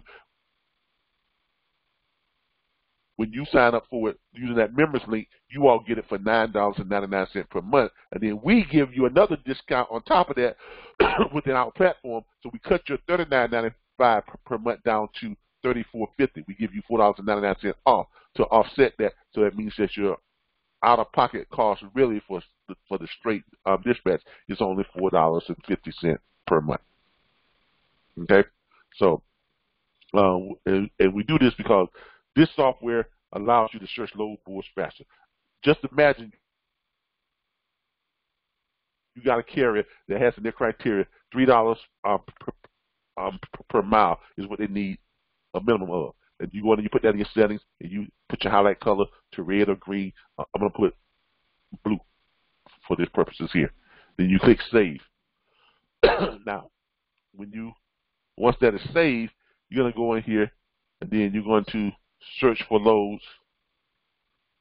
Let's say you're in Texas and you're searching for loads in Texas, and looking for loads that's paying $3 per mile. Now, you notice you have one that's highlighted in yellow. That's the highest paying load on that board. This one's paying $3.23 per mile. All right, it is doing a total of 93 miles, and it's paying $300. Okay, all right. Then you stroll on down here, and you notice I ain't got to stop and look at loads. I just stroll to look for what? The highlights. Because I'm not going to waste my time trying to figure out what these loads are, because they're not paying what? $3 per mile. So this software allows me to just stroll through and go directly to the ones that I'm looking for. You see how easy that makes things? Because now you don't have to go through here and look at every little load and try to calculate in your head and with the calculator and trying to say, okay, well, what's paying this? Look at this. See right here? You got one that's in a light shade of blue. Now, the lighter the shade of blue, the closer it is to that $3 per mile. The darker shade, which means it's paying more and more. When you see it in yellow, that's the highest paying load on that particular page. This particular one right here is paying a total of $3.23 per mile. You can click on it, and it will open it up, and it tells you who has it and all that type of stuff. And, it's going 155 miles, and it's paying $500. The weight is 47,000 pounds. Okay? And of course, that's a flatbed, crane, mat, no tarp. Right? Then you got another one down here, which is the highest paying load on this page. This one is paying $10.71 per mile. Now, imagine you got a carrier who you already pitched it to, and they said they was going to sign your dispatch agreement, and then a day and a half later, you ain't got no dispatch agreement back. So then you call him back up with all that attitude that we just talked about, and he's out of somewhere, he's in Texas, somewhere around Dallas or Irvin, and you call him back and you say, man, why you ain't sign my dispatch agreement? Well, man, I was thinking about this. Look, man, all the thing you got to think about is, do you want to make money? Matter of fact, where you at right now? Look, I'm around Jasper and Irvin, Texas. Oh, you close to Irvin, Texas? Hold on, let me call you back in about a minute. Then you come on here and you start searching. You find this load right here, $10.71 a mile. You find other loads that's paying $4 a mile, $5. Look here, man. Let me tell you something. I got loads right now, leaving in and around out of Irvin, Texas. I got one load that's paying $4.25 a mile. I got another load that's paying $3.75 a mile. I got one load right here that's paying $10.71 a mile. Man, where that load's going? I can't tell you that because I don't have a dispatch agreement. You know I can't do that. Get me the dispatch agreement and let's make some of this money. All right, man. Well, I'm gonna send you a dispatch agreement right now. Why? Because he is hot for that load or hot for loads like that. That's how you get to that 7 out of 10. Okay? You don't get to it from the initial pitch. You're going to get 2 out of 7 on that initial pitch. 2 out of 10. 2 out of the 7 who said that they would do it. You get the other 5 by doing the follow-up with the attitude. All this is just sales. Because that's what this is. You all are in the sales business. Because you are selling yourself, you are selling your service, you are selling your product. Okay, here's another load that's paying $10.71. So these are both the same load, Irvin to Frisco. Now the question is, are they offered by the same company? No, so that's probably the same load. ATS has it, and Sureway has it. Okay, so that's the same load. That's not 2 loads. That's one load that 2 brokers have access to. Okay, now if there was the same company that had that load twice over there, that means that load ran twice. Okay, that load runs multiple times. We go to the next one. But y'all see how quick this allows us to find loads. There's another one from Dallas to Tyler, $4.25 per mile. Y'all think are there some carriers out there that might want these types of loads? And this is what I mean by cutting out the noise. Mr. Howard, when he joined our platform, he started, doing this private consultations and stuff, and he wanted to figure out what could he develop that would give him a presence within the industry, and we talked to him about solving problems. And one of the problems that we talked about, cutting down on the length of time it takes to find the suitable loads. Well, that was a big problem. And since he was a software developer, guess what he decided to do? Create a software that allows you to highlight the loads that's paying the kind of money you're looking for. This one is paying $303, and here's another one that's paying $564. Now, it's just a matter of less than a minute, really, because it hadn't taken us that long to do this with this software. We just scroll down. We don't have to even stop if we don't see what we're looking for. So in just this short time already, we found at least 4 or 5 loads that are paying more than $3.50 per mile. Here's another one that's paying $3.87 per mile. So as you all can see, this is not a hard business if you use the tools and resources that we provide in the manner that we instruct you. Okay? It's not that hard to make money. But you gotta see. And so he is taking... This is not gonna work by itself. Okay? Is he taking information from the load sites that you were talking about and he's putting it on here? No, he is not putting anything. He has created a software, a load. Basically, this is a load board extension. It's a software. It's an encrypted software that because he writes code. Okay, this is what he does. He writes code, and his 2 jobs that he's trying to quit. He is a software developer, and he's the guy you call, when you have a tech problem with your websites and all this other stuff, and, this not working properly.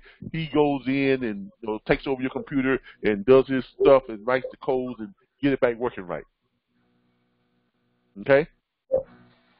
So, he took a look at the industry, and one of the big things in industry for this is what the loads that are paying the kind of money that your carrier wants, right?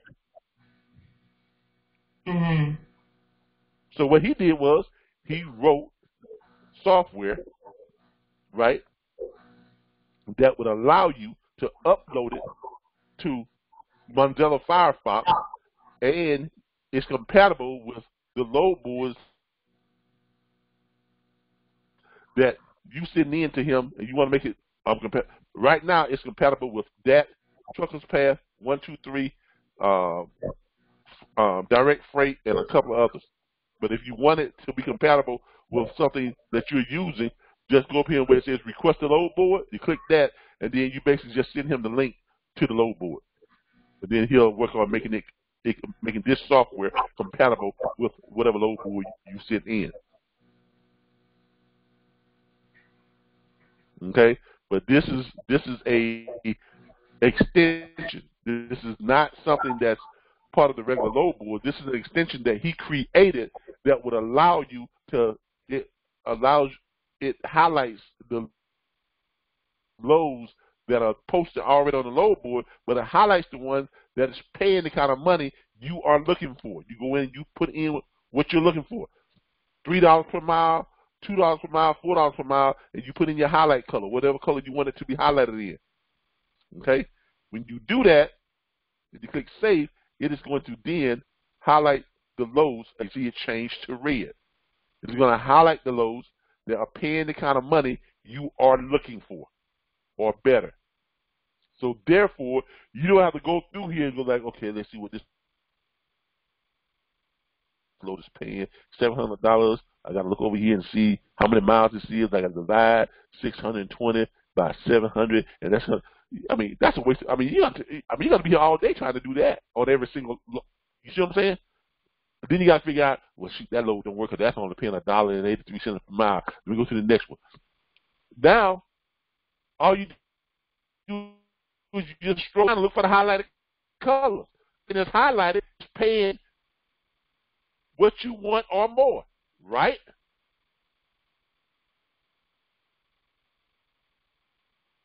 And that's valuable. Why? Because it saves you time. Because you're able to find loads faster and quicker, and you're able to find them at the amounts that your carriers want. So, in essence, this application is taking the place of the load boards. We would not necessarily have to look on load boards because the information is... No, you still need load boards. No, you still need load boards. How are you going to find the load if you don't have load boards? You still need load boards. Okay, then I'm confused. All right.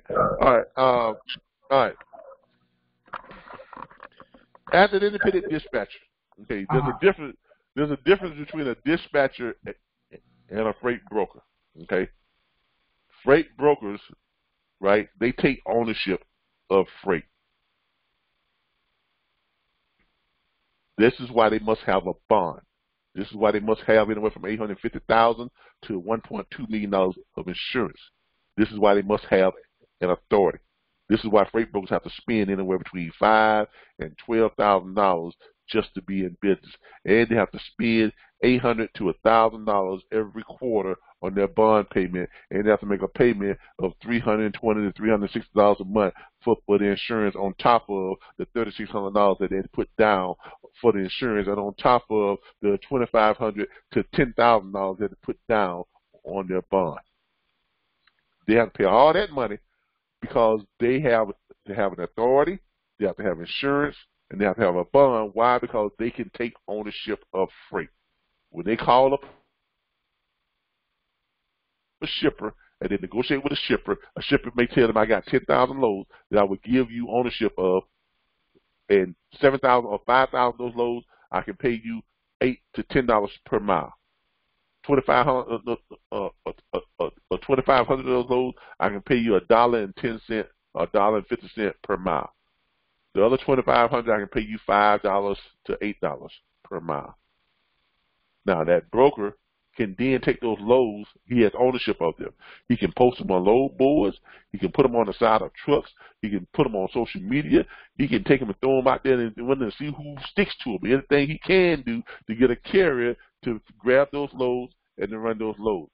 Now, when he posts those loads, he can price them at whatever he wants to price them at too. Why? Because he has ownership of them. Because he has an authority. He has a bond. He is insured. So since they are now his loads, in essence, he can then price them what he wants to price them at. The $10 a mile loads, he can price them at $1.50 a mile, $2 a mile, $3 or $4 per mile. And he keeps the difference between what he priced them at and what the shipper's paying him. That's how a broker makes their money. As a dispatcher or an owner-op business manager, you cannot do that. Okay? You cannot go and get loads directly from a shipper. Why? Because you cannot take ownership of freight. You cannot post loads. You can't share loads on social media. You can't do any of that stuff because you don't own that freight like a broker does. You can only locate freight, and you can only locate freight for the owner-operator that you have under contract. And when you locate, and you can only go and look for the freight that they have directed you to go look for. In other words, the freight must fit their criteria. Remember the statute. The statute is CFR 371 49.1 through 49.4. And that statute starts off by saying only a bonded and insured freight broker can take ownership of freight and dispense it out to a carrier for a marginal fee. Now, on page 9 of that same statute, in 49.1, it states that there is one exception to a bonded and insured freight broker, and that is a bona fide agent. 49.2 describes a bona fide agent as any individual, entity, or company that has a pre-existing agreement for a continued relationship with a carrier to find said carrier suitable freight, persuading to said carrier's specific criteria. That independent, that pre-existing agreement is a dispatch agreement, because a bona fide agent is an independent dispatcher and not a freight broker agent, like some social media legal experts claim to know. That's not what that is. That bona fide agent is a dispatcher or a owner-op business manager. How do we know this? Because in 49.2, it goes on to state that said bona fide agent operates under the authority of the contracted carrier. And in 49.3, it goes on to state that said bona fide agent can contract with as many owner-operators or carriers as they can service. Okay? Now, that is the statute that separates the two and that governs both freight brokers and dispatchers. Now, because you cannot take ownership of freight, you can't get loads directly from the shippers. But where do brokers post their loads when they get the loads from shippers? They post them on what? Load boards. So who can see them? Carriers. And who? Independent dispatchers. And since you work for the carrier or you're contracted by the carrier, your job is to go to the load boards, right, and find the load that fits what your carrier wants, which is posted there by who? Brokers. Does that clear it up for you?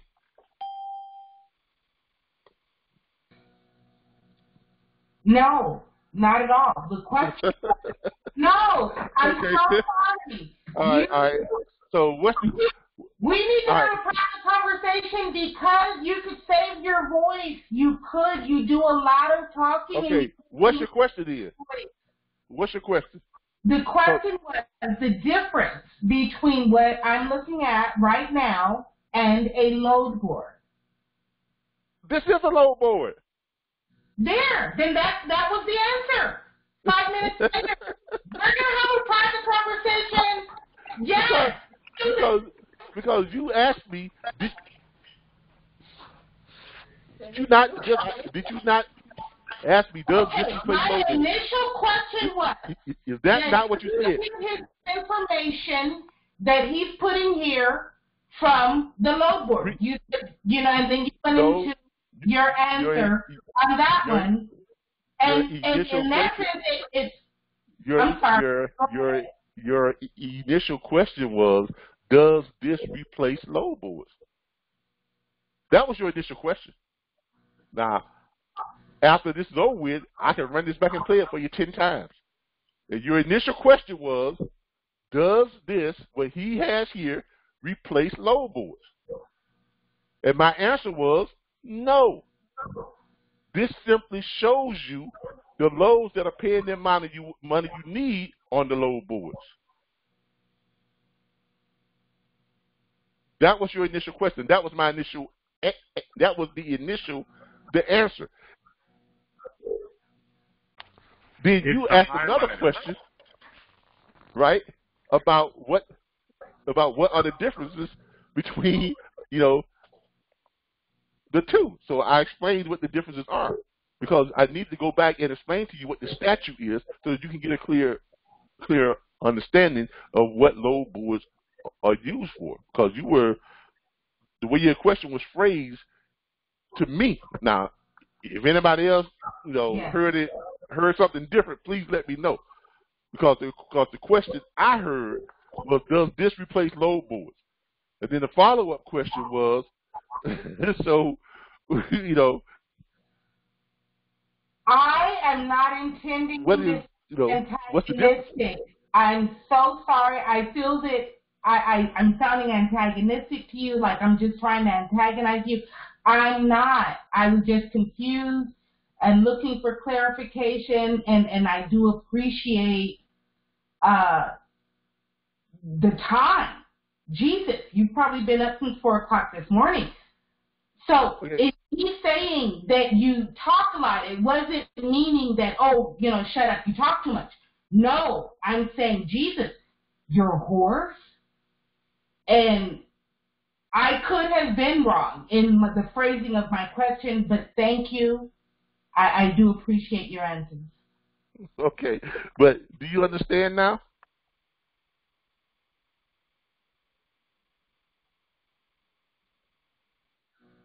I'm sorry, I muted me at the same time that you were speaking, and we froze. I didn't hear your question. Do you understand now?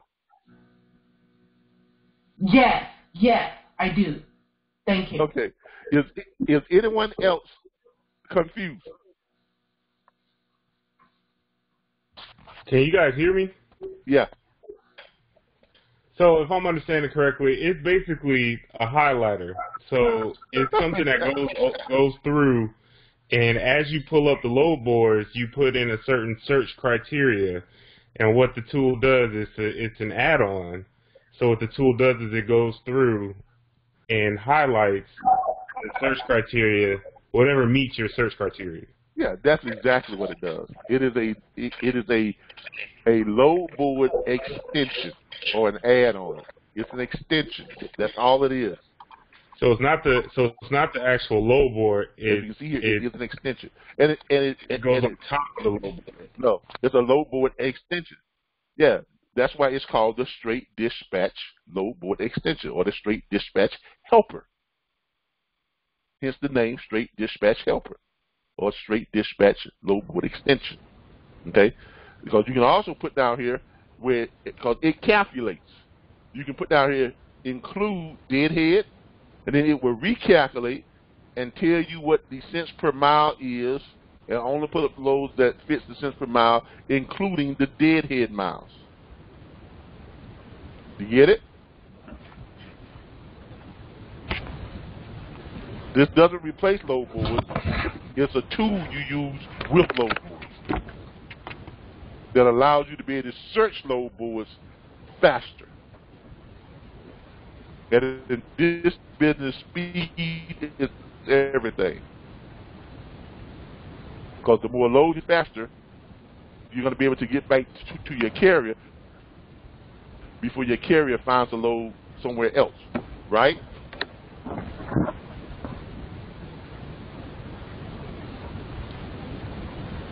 And this gives you an advantage over anyone else who is not using this software. So does everybody get that? Yes, but can you say again, how does it save? What is the save button for? The what button? Oh, the save button? Oh, this is basically when you save when you update your settings. Like if I want to change this to, let's say, $4 per mile, and I want to change my highlight color from green or blue to green. Then I click save, and then it would tell you update it.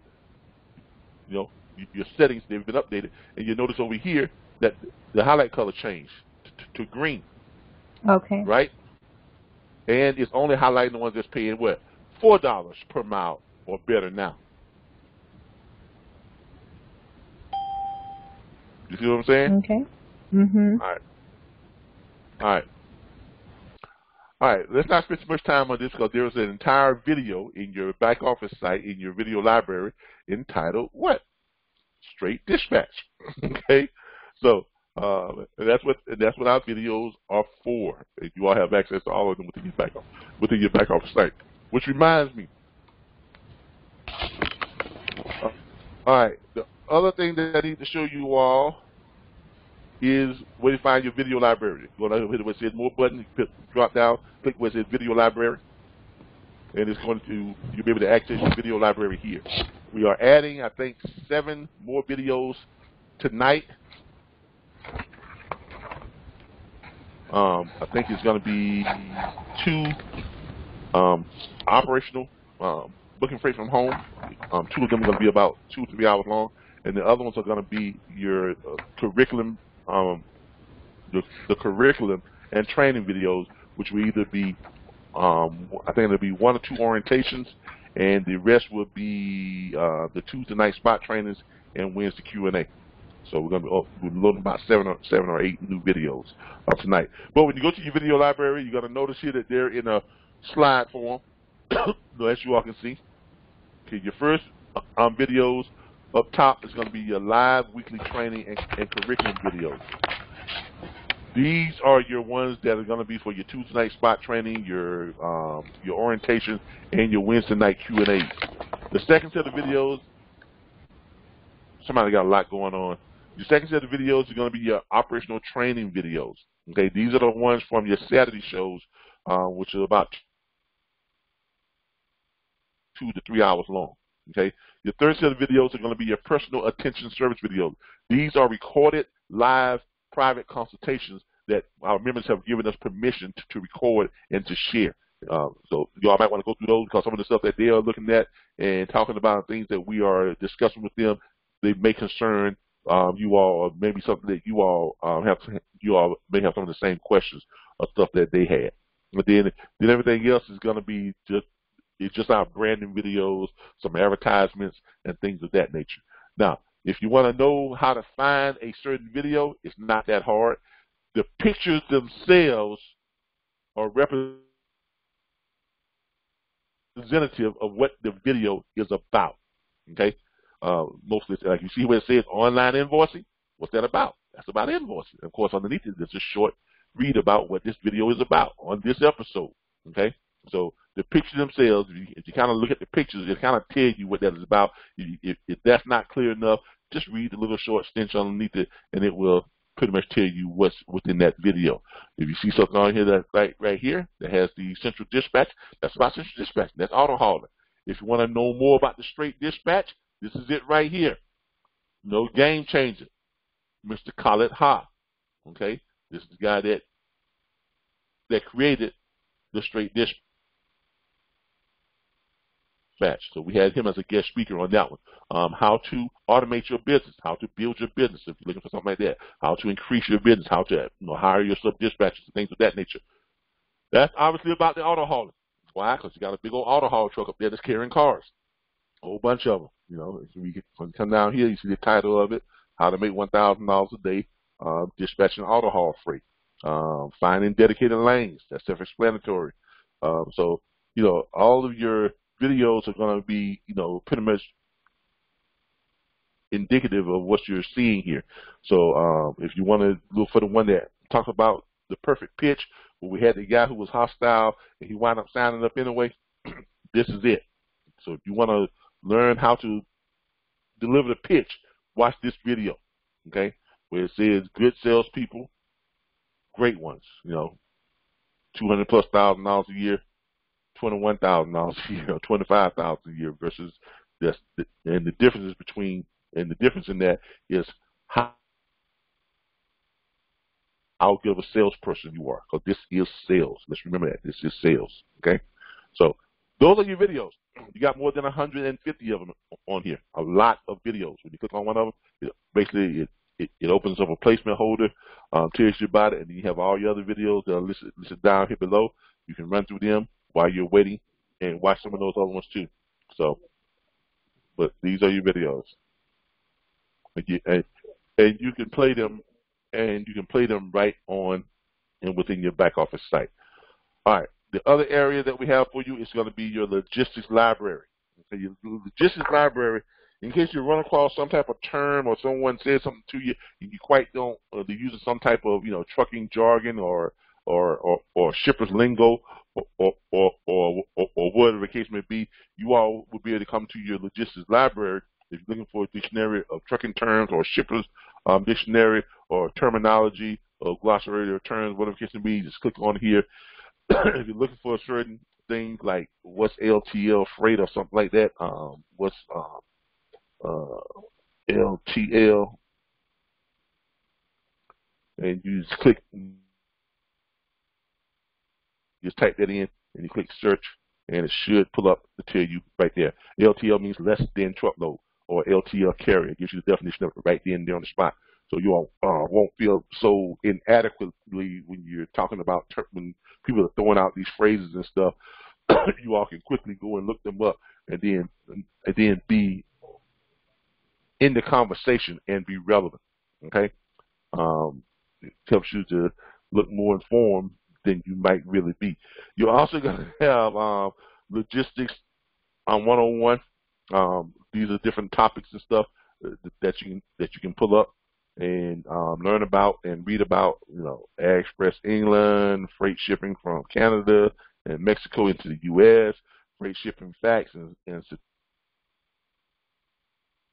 statistics. You know, all different type of stuff. Pitfalls to avoid when using common carriers to ship your LTL freight and things of that nature. So you got a whole bunch of stuff here. Your logistics library, you got logistics blogs that you all can go into and pull up these different blogs, and you can also share this stuff. Okay, this is the stuff that kind of brings more clients to to make your company to appear more knowledgeable about the industry. So you can go in here, you can click on some of this stuff, and then you can share it on social media. You know, we've got a share button down here. You can like, and then you can also share this stuff too on on your social media pages. You can share it on Facebook, Twitter, LinkedIn, all different type of stuff. When you click on it, pops it up. Give me just a quick thing, something that y'all can do. You click on where it says share to a group, put it in one of the truckers groups. Go ahead and put in trucking, all truckers united. That group has about 60,000 members on Facebook, and you click share. Then they can go and read about something that you posted right under your company name, right? So it brings attention to your company. That's called branding. Okay, something you all might want to adopt, and it helps you all to expose your company to more potential clientele. All right. Down here you have what's called things of note. What are freight lanes? If you want to know what those are, there's a whole article on that. There's trucking news, different news articles within trucking. How to profit from cheap freight, things of that nature, lane density, all types of stuff that you all can go in here and make yourself more knowledgeable about. And you can share this stuff too. And you can put down there, put your company name and all your company information down on those posts when you share those types of things. All right? And the last thing that we need to show you all is the private consultations. Okay? No, that's not the last thing. Let me do this first. You all do have a chat group, a chat room on your back office site as well. This is the chat room for your back office site. It's loading up now. Now, this will only hold a limited number of people. I think it only holds about 300 or 400. Okay, we've got well over 3,000 members. So all of you all won't be able to get into this chat room, but it's just when you can find an opening, jump in and start chatting. Start talking and questions and just being engaged. Most of you are going to be able to access the one that we have on Facebook. Those are the biggest ones. We have 2 on Facebook right now. Each of them can hold up to 1,500 chat members. One is full, and the other one has about 600 or 700 members in it. So we still have enough space for about another 800 in that second chat group on Facebook. The first one is full, and most of you all who are joining now are going to be a part of that second chat group, which has about 600 or 700 members in it. Can you share that link? Because I tried to join the other Facebook, and it said that it was full. Well, you tried to what? You tried to friend us, or? Yes. Well, yeah. You don't send me a friend request because you're not going to be able to. I've got all my Facebook. I'm 5,000 booked I'm 5,000 maxed out on all my Facebook, profiles. I have 3 of them, but they were all maxed out on friend requests. And I don't have a lot of friends, but I have a lot of associates. And most of those people who are my friends are my students, and I'm just full. But what you do is you should have received an email in your welcome packet, and it gave you a link to my profile, and it had some instructions there. And the instructions should have read, send me an inbox. You don't have to be a friend of mine to send me an inbox. Just shoot me an inbox into the messenger requesting to be added to the chat group. Now, when you send that request, make sure you let me know that you are a subscription member of the platform and include your enrollment email address so that the interns can verify it. Because a lot of times when you all reach out to me on Facebook, you're not talking to me. Okay, the interns, they have access to our Facebook page and the messenger. The monitors from the law firm who put up the money for us to start all this, they have paralegals who monitor the chat groups, at all times. So a lot of times when you all get stuff from RBBS, it's not actually me. It may be one of the interns. It may be one of the monitors. Sometimes it is me, okay? And when it's me, I will let you know this is Calvin, whatever case may be. But a lot of times when you all are asking questions in the chat group and you're asking them directly to me, I'm not the one who's actually responding most of the time. Sometimes I do. Most of the times I don't. Now, if it's something that's procedural or if you all have put something in the chat group that shouldn't have been there, you're going to hear from the law firm. You're going to hear from one of the paralegals. They will send stuff out to you all the time. Matter of fact, I think I can show you some stuff. They'll send stuff out to you, and let you know that this is not, this is not appropriate for the chat group or whatever the case may be, or something like that.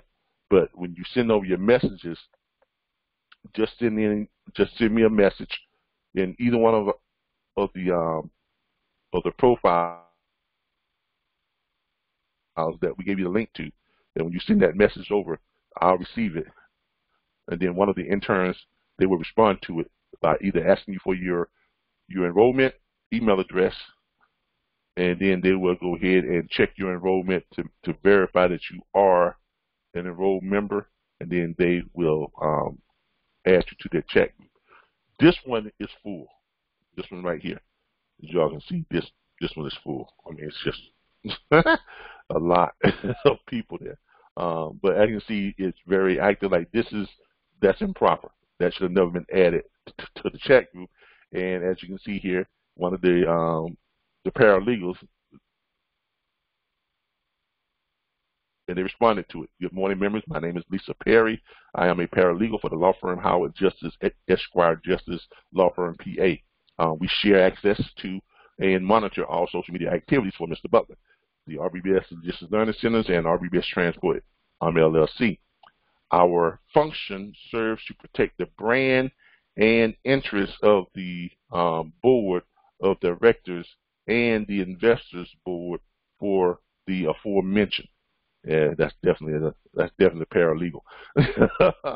Please be advised, conversations within the private chat groups for RBBS LLC not related to or pertaining to freight, trucking, ed, or the logistics industry are out of compliance with the parameters of the posted guidelines of participation and therefore not permitted. Please refrain from advertisement,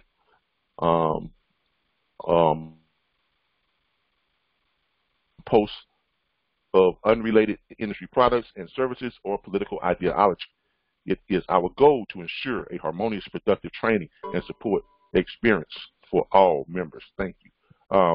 And this will show up as me, but it's not me. They just have access to all of my social media stuff. Because sometimes I may say stuff on social media that may get me in trouble.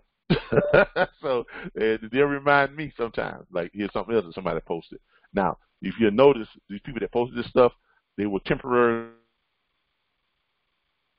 removed from the chat group. Okay, they were removed from the chat group. They were giving, I think, a 30-day expulsion from the chat group because they violated the rules and regulations of the chat group. Everybody who requests access to the chat group, before they get access to the chat group, we send them a copy of the chat group rules. We send them a copy of the chat group rules before they actually go into the chat group. And here's the chat group rules right here. Okay, RBBS chat group, chat and support group rules. But we send them a copy of this. And everybody who requests access to it, and once we verify that you are a member, the networking aspect of this one-of-a-kind platform is a key factor in the success of many of our students. With that, there are rules. Okay, number one, it is inappropriate and unprofessional to inquire as to what another student is earning. This is not multi-level marketing. Remember, this is a private and monitored chat group. No negative posts, no personal photos, no gossip, no conversations that doesn't pertain to the logistics industry. Finding lows, helping others to understand this industry, our platform, and making money in this industry. Thank you. And welcome to the RBBS LLC chat and support group. And those are your rules, and when you all have read them, you should put down here you agree. As you can see here, these are all the members so far, and we got some more in here that I can pull up, but you're supposed to read them, and you're supposed to let us know you agree, and then we will go ahead and then allow you to be added to the chat group. Okay? So, and like I said, you don't have to be a friend of mine. You can just go over here to my profile, and you can click on the messenger box, or you can click on my profile and just click send me a message. So you don't have to be a friend of mine to do that. I think it's in the more section. You should be able to send me a message somewhere on here. Where is that? Notes, manage section. I know it's a way you can send me a message. I just can't find it. But I know it's on my other profile. You can send me a message without being my friend. I think that's where you can send everybody a message, without being their friend. If you send yourself a message, it would be where the activity log. I'm sorry?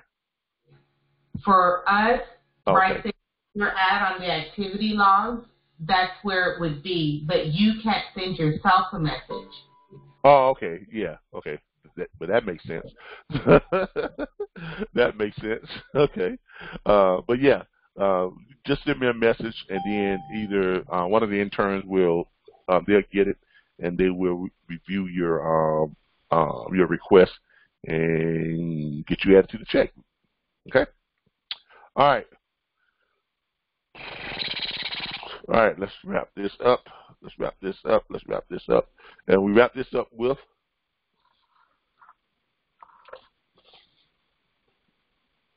We wrap this up with.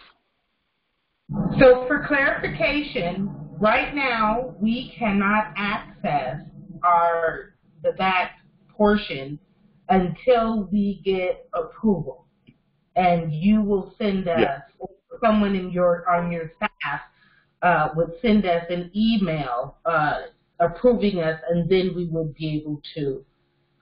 No, basically, all you have to do is go to your back office site, go to Dispatcher Tools and Resources, and create your login. Because if you're not a member, because if you don't have a login yet, when you try to access this, it's going to ask you to log in or create a login. You're going to click Create, and you're going to as your username email, you're going to use the same email you enroll with. And you're going to create whatever password you want to create. When you do that and you hit submit, it is going to bring it over to this page right here for us. It's going to come over to us, and some of you all might be in here now, but it's going to come over to us on this page right here. Okay, yeah, see here we've got some submissions in here all right now. These are all the sites that we manage. But it's going to come to us here, and it's going to tell us, you know, this person has requested to become a member. This person has requested to become a member. That was me. Yeah, that's you. That you did it twice. Okay. Oh, yeah. See, well, I'm here. Yeah. So, but this is how it comes over. Now, this could take 24 hours, but since I'm seeing it, I'll go ahead and improve it. But it could take 24 hours. It could take up to 24 hours. And the way the process goes is when they get it, they will pull it up. I'm gonna show you what the process is. They will get it and they will pull it up, right? And it has block or approve. They're gonna take this right here and they're gonna copy this, your email address, because if it doesn't match the enrollment email address, guess what? They're not going to approve it. And they go to Square. They're going to go into my Square account. They're going to log in. And then they're going to, once they get into the Square account, they're going to go to the directory.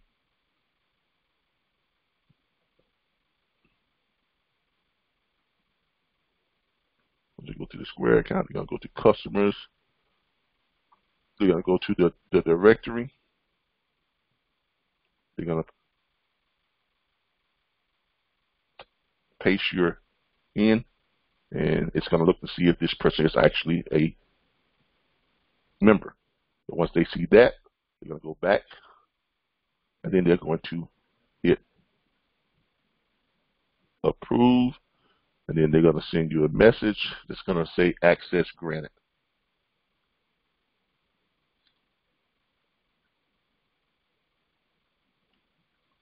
And by the way, this is how we send messages and contact you all through our system, because every member is categorized within this back office, this area that we have here, our secure area. This is where we respond to messages. But those individuals who are not members of our platform, I'm gonna give you an idea of what they look like. What we usually say to them is when they request something and they're not members of our platform, they get this message. Enrollment, this area is restricted and only accessible to students enrolled in the RBBS Logistics Learning Center consulting and training platform and members of the RBBS National Dispatchers Network. We have no records of your enrollment with the email address you have provided. Please provide the email associated with your enrollment and your name for verification. If not enrolled and you wish to access our tools and resources area, you will need to enroll into the platform program. Enrollment is $349.95. Enroll here. They can click that and they'll take them over to enrollment if they want to enroll. If they don't, they won't get into our platform. Okay? So that's how the process works. And a lot of sometimes you say, well, why it takes so long? Well, because they have 1,001 things to do. We have on average about 140, 150 enrollments each, sometimes a week. So on top of that, we're responding, and they're responding to a lot of questions. As you can see here, there's people on here who are sending stuff in, they're asking questions, and they're responding to that. On top of that, they also have to book freight for my 317 carriers that we have with RBBS Transport LLC. So, there's a lot of things that the interns that they have to do. So, and here's some more questions and stuff in here. So here's some stuff that I guess got responded to Yeah, somebody was asking something about the license key, and they responded back with a message to them and tell them how to do certain things, and they sent back, thank you or whatever the case may be. But there's always something going on, within this back office site. Just message after message after message after message after message after message. There's always something. All right. So, but there you go. You should be able to get into your back office site now. And make sure you don't forget to send us a request over so that we can add you to the chat group too. Okay? All right. Make sure that we do what? That's going to do it. That's it. Oh, I said make sure you send us a message to our Facebook page so that they can get you added to the chat groups. Okay? One more thing I need to show you all. Private consultations. If you all need to book a private consultation, and private consultations, they are not free, okay? Because we are a consulting firm. It's how we're listed. But sometimes you all may want to have time with us outside of the scheduled times that we have during the week and on the weekends, and outside of the chat groups. You want to schedule a private consultation. You may want to discuss anything anything that's dealing with logistics. It doesn't have to be about booking freight. It doesn't even have to be about our platform. If you want to learn how to start your own trucking company without owning any trucks, we'll hold a private consultation. We'll show you how to do it. We'll put you in touch with people who can help you get it done. And if you make $1 billion a year, all you owe us is for the private consultation and that $39 a month. That's it. Okay. So it really is that simple. But if you need a private consultation, go to the private consultation link on your back office site down here. You go and you click where it says book a private consultation.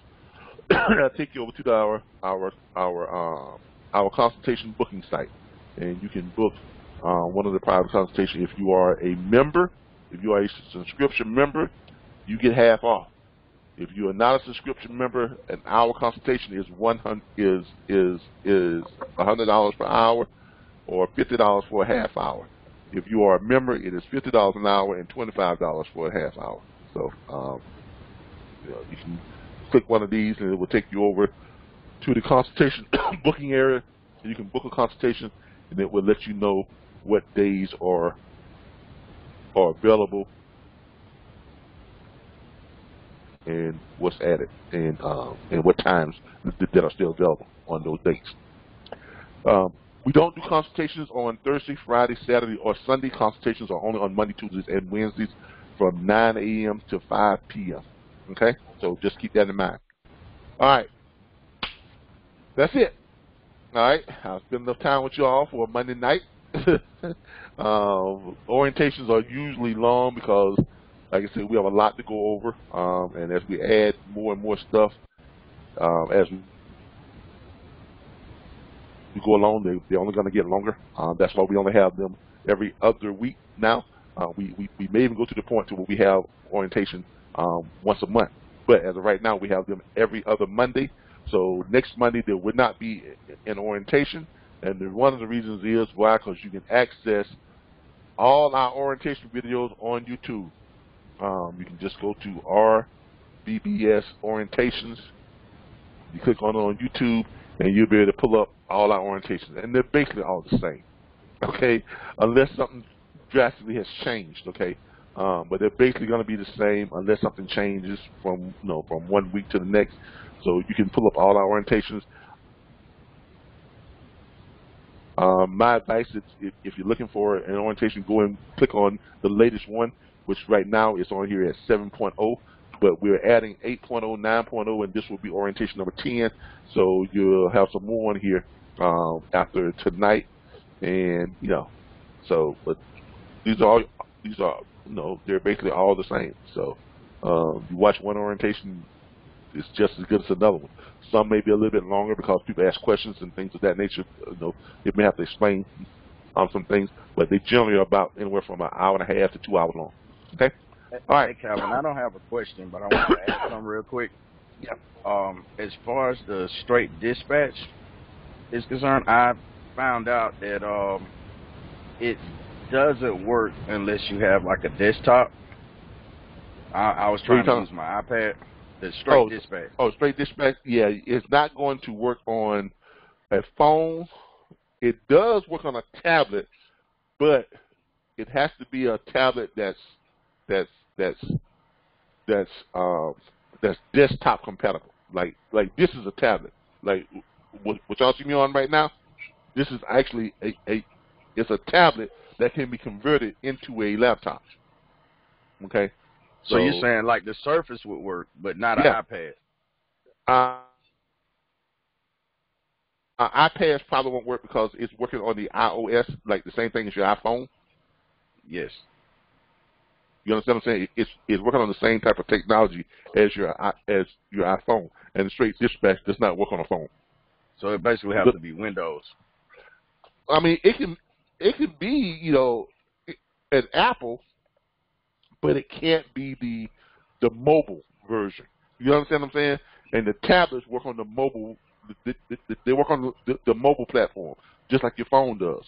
Okay. Okay. Now, when you're dealing with stuff like the Surface or like this right here, the HP, that can be converted to either way, this does work. Okay, because even though the tablet is operating just like a regular laptop, it's on the same operating system. So you may need to upgrade your tablet to one that has a desktop or a laptop operating system. I have an old Surface I can use possibly. Okay. Yeah. All right. Oh, and it won't work on multiple devices. So if you got to load it up on one, you got to delete it off one and then reload it on another one before you can use it. Okay. Okay. All right. All right, everybody. I've got to get out of here. My wife is giving me she's clearing her voice, so she's Can I ask one quick question before you go? Yes, ma'am. Is there a designated video or another training on the steps on the workflow after you've received the agreement? I know you went over it, but you say everything so fast, and I know you don't do it on purpose because you just know all this stuff like the back of your hand. Mm-hmm. But a lot of the times when you're talking, the computer will freeze or the sound will go out, and I'll miss things. But I just want to be confident when it comes time for me to collect all the forms that I need, send them to who it needs to go to so that I'm confident with closing the sale. It's in your back office video entitled Workflow. Okay. Okay. There's one entitled Workflow, and there's one entitled something about steps. But just go through your back office videos, and trust me, you'll find it. It's there. Got it. Thank you. All right. All right, everybody. You have a good night. This is Calvin Butler with the RBBS Logistics Learning Center. We're signing off. This has been Monday Night Orientation. We will see you all not this coming Monday, but the following Monday. Thank you all, and you all have a good night. Good night.